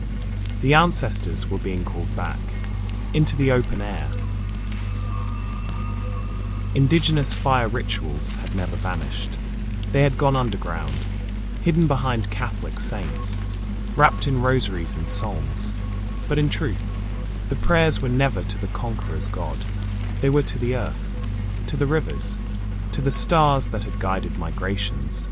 Before there were borders, in El Salvador, elders gathered at the base of volcanoes and said the old names aloud again. Isolco, Nowat, Tenantzin, each name a spark, each syllable a return. The colonizers had renamed the land. Now the land was reclaiming its true language. Catholicism remained, but it had changed, softened, humanized, intertwined. In coastal Honduras, Garifuna communities held mass. With drums and dancing, the priest recited the gospel, and the people responded in song. The rhythm was both prayer and resistance. It said, we can worship and still be ourselves. In Nicaragua, women set candles beside clay figurines of Mary and carved maize spirits. To outsiders, it looked like decoration. To insiders, it was survival. Faith had learned to breathe again, in 2 languages, in many hearts. In Belize and the Caribbean coast, the Garifuna drums began to call louder each year. The segunda and primero, the twin drums, spoke to each other like mother and child. They told stories of exile and joy, of ships that never sank, because song kept them afloat. Every November 19th, Garifuna Settlement Day, people danced not for spectacle, but for history. They said, our ancestors arrived by sea. We greet them with rhythm. In their music, Africa, Arawak, and America became one heartbeat. In small villages, the curandras, healers, returned. They had never really left. Using herbs, prayers, and hands, they treated wounds that medicine could not see. They burned basil and rue to chase fear. They made teas from guava leaves for grief. And when they prayed in circles, because healing is never a straight line. In the diaspora, young people began to ask their grandmothers for recipes, for rituals, for the meanings of dreams. Healing was becoming heritage. For the Maya, the sky was always scripture. The stars told when to plant, when to harvest, when to rest. Even after the priests outlawed astronomy, villagers still gathered to count the constellations, naming them after ancestors, not Greek gods. In the 21st century, Maya linguists and astronomers revived ancient calendars. They held festivals on solstices, offering cacao and song to the dawn. The young came wearing jeans and t-shirts, but they listened with reverence. They realized the science of ancestors had always been cosmic theology. The universe was their church. In cities far away, ghosts traveled with the diaspora. Some appeared in dreams, grandmothers sitting by the bed, lighting candles no one else could see. Others appeared in coincidences. A song on the radio, a sudden wind when you're praying. In Los Angeles, a muralist painted his late mother as a mountain, with rivers for arms. He said, "When I paint her, she visits me." In New York, a young Garifuna dancer said she felt her ancestors in every heartbeat of the drum. For them, the dead were not gone. They were collaborators. Even online, the spiritual revival found space. TikToks showed traditional ceremonies. Podcasts taught Nahuatl words for the moon and maize. Instagram pages shared photos of fire offerings, captioned, "Remember where your power comes from." It was faith in a new form. A digital circle, lighting candles in the glow of pixels. The ancestors had learned Wi-Fi. A girl sits in her apartment in Chicago, holding a small clay figurine her abuela sent from Guatemala. She closes her eyes and hears the same sound that once filled the jungles. The hum of insects, the crackle of fire, the steady breath of the world. She whispers, "I don't know your language, but I still hear you." And from somewhere deep, from soil, from sky, from blood, the ancestors answer, "You were never meant to forget. You were meant to remember differently."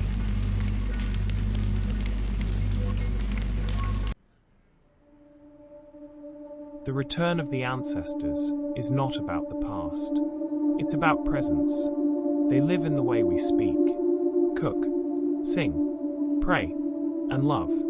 Every generation thinks it is modern, but the truth is simple. We're all ancient, carrying the oldest light inside us. The revolutions gave us land. The ancestors give us meaning. And when those two fires meet, the fire of history and the fire of spirit, they illuminate the future. We began with the land, the rivers, the mountains, the corn that remembered our names. We crossed through conquest, through faith and rebellion, through exile and rebirth. Now here we stand, not at the end, but at the returning, because fire never dies. It changes form. Once it lived in torches and temples, then in words and weapons. Now it lives in memory, passed from voice to voice, generation to generation, like a candle that refuses to go out. Every age has its own kind of fire. The ancients built theirs from lightning and prayer. The revolutionaries made theirs from courage and hunger. We build ours from truth and connection. Fire teaches balance. It can destroy or illuminate. It can burn bridges or forge steel. The Central American story.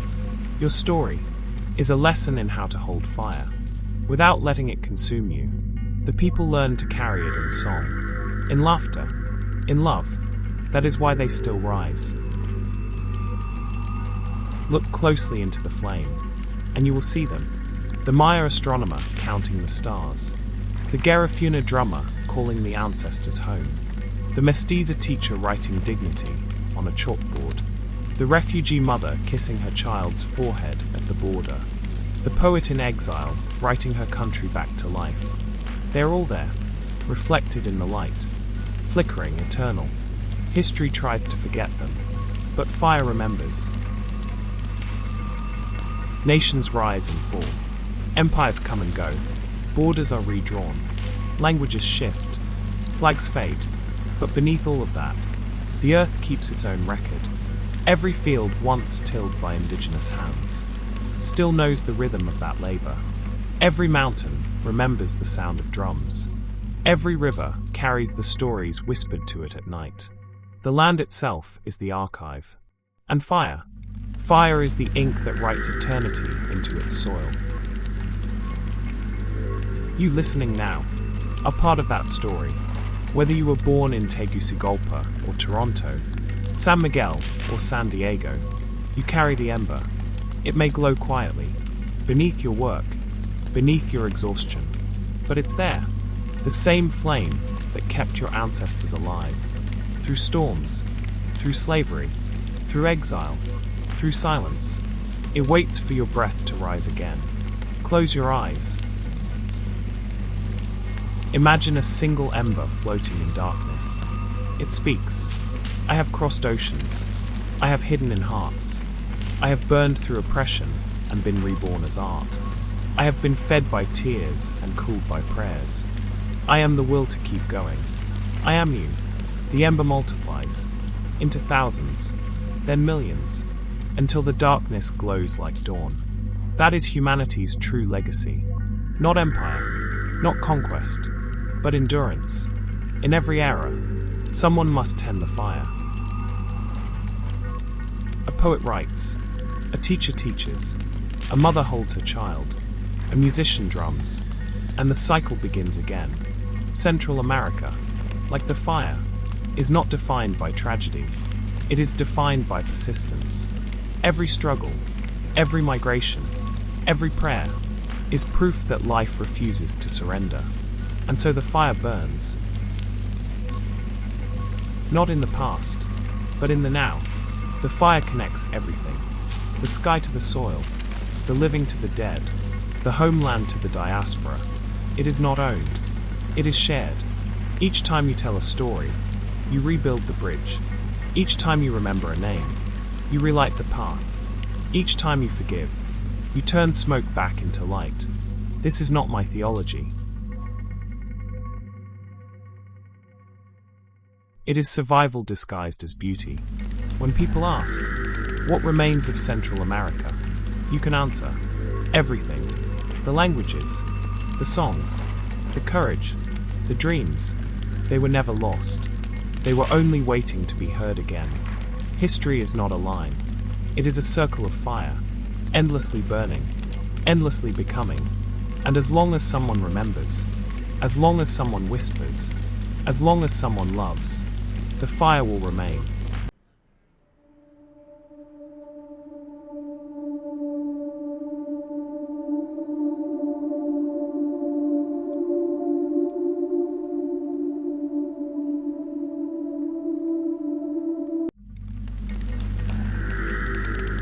Once there was only land and light. Mountains breathed smoke into the stars. Rivers carried stories before they carried names. And the first people, the children of maize and sea, spoke to the earth as though it were kin. Then came the ships, the swords, the crosses, and the silence. But the silence never won, because somewhere in the ashes, someone whispered a prayer. Someone planted another seed. Someone lit another fire. And the fire kept moving, from hand to hand, from century to century, from home to exile to homeland again. It crossed jungles and oceans. It hid inside languages. It survived in song. The same fire that warmed the Maya astronomers, lit the torches of revolution. The same flame that guided the Garifuna from the sea, now glows on murals in Los Angeles and New York. It is the flame of remembering, the flame of dignity, the flame of survival. We are not just descendants of history, we are its continuation. Every time we tell these stories, the fire grows brighter. Every child who learns the old words, every artist who paints the forgotten faces, every migrant who refuses to vanish, they are all sparks in the same eternal blaze.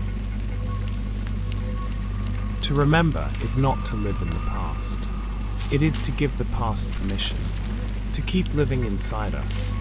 That is the promise of this land, Central America, the bridge of fire between two continents, the heart that learned how to burn without being consumed. So wherever you are tonight, if you can hear this, know that you are part of that same story.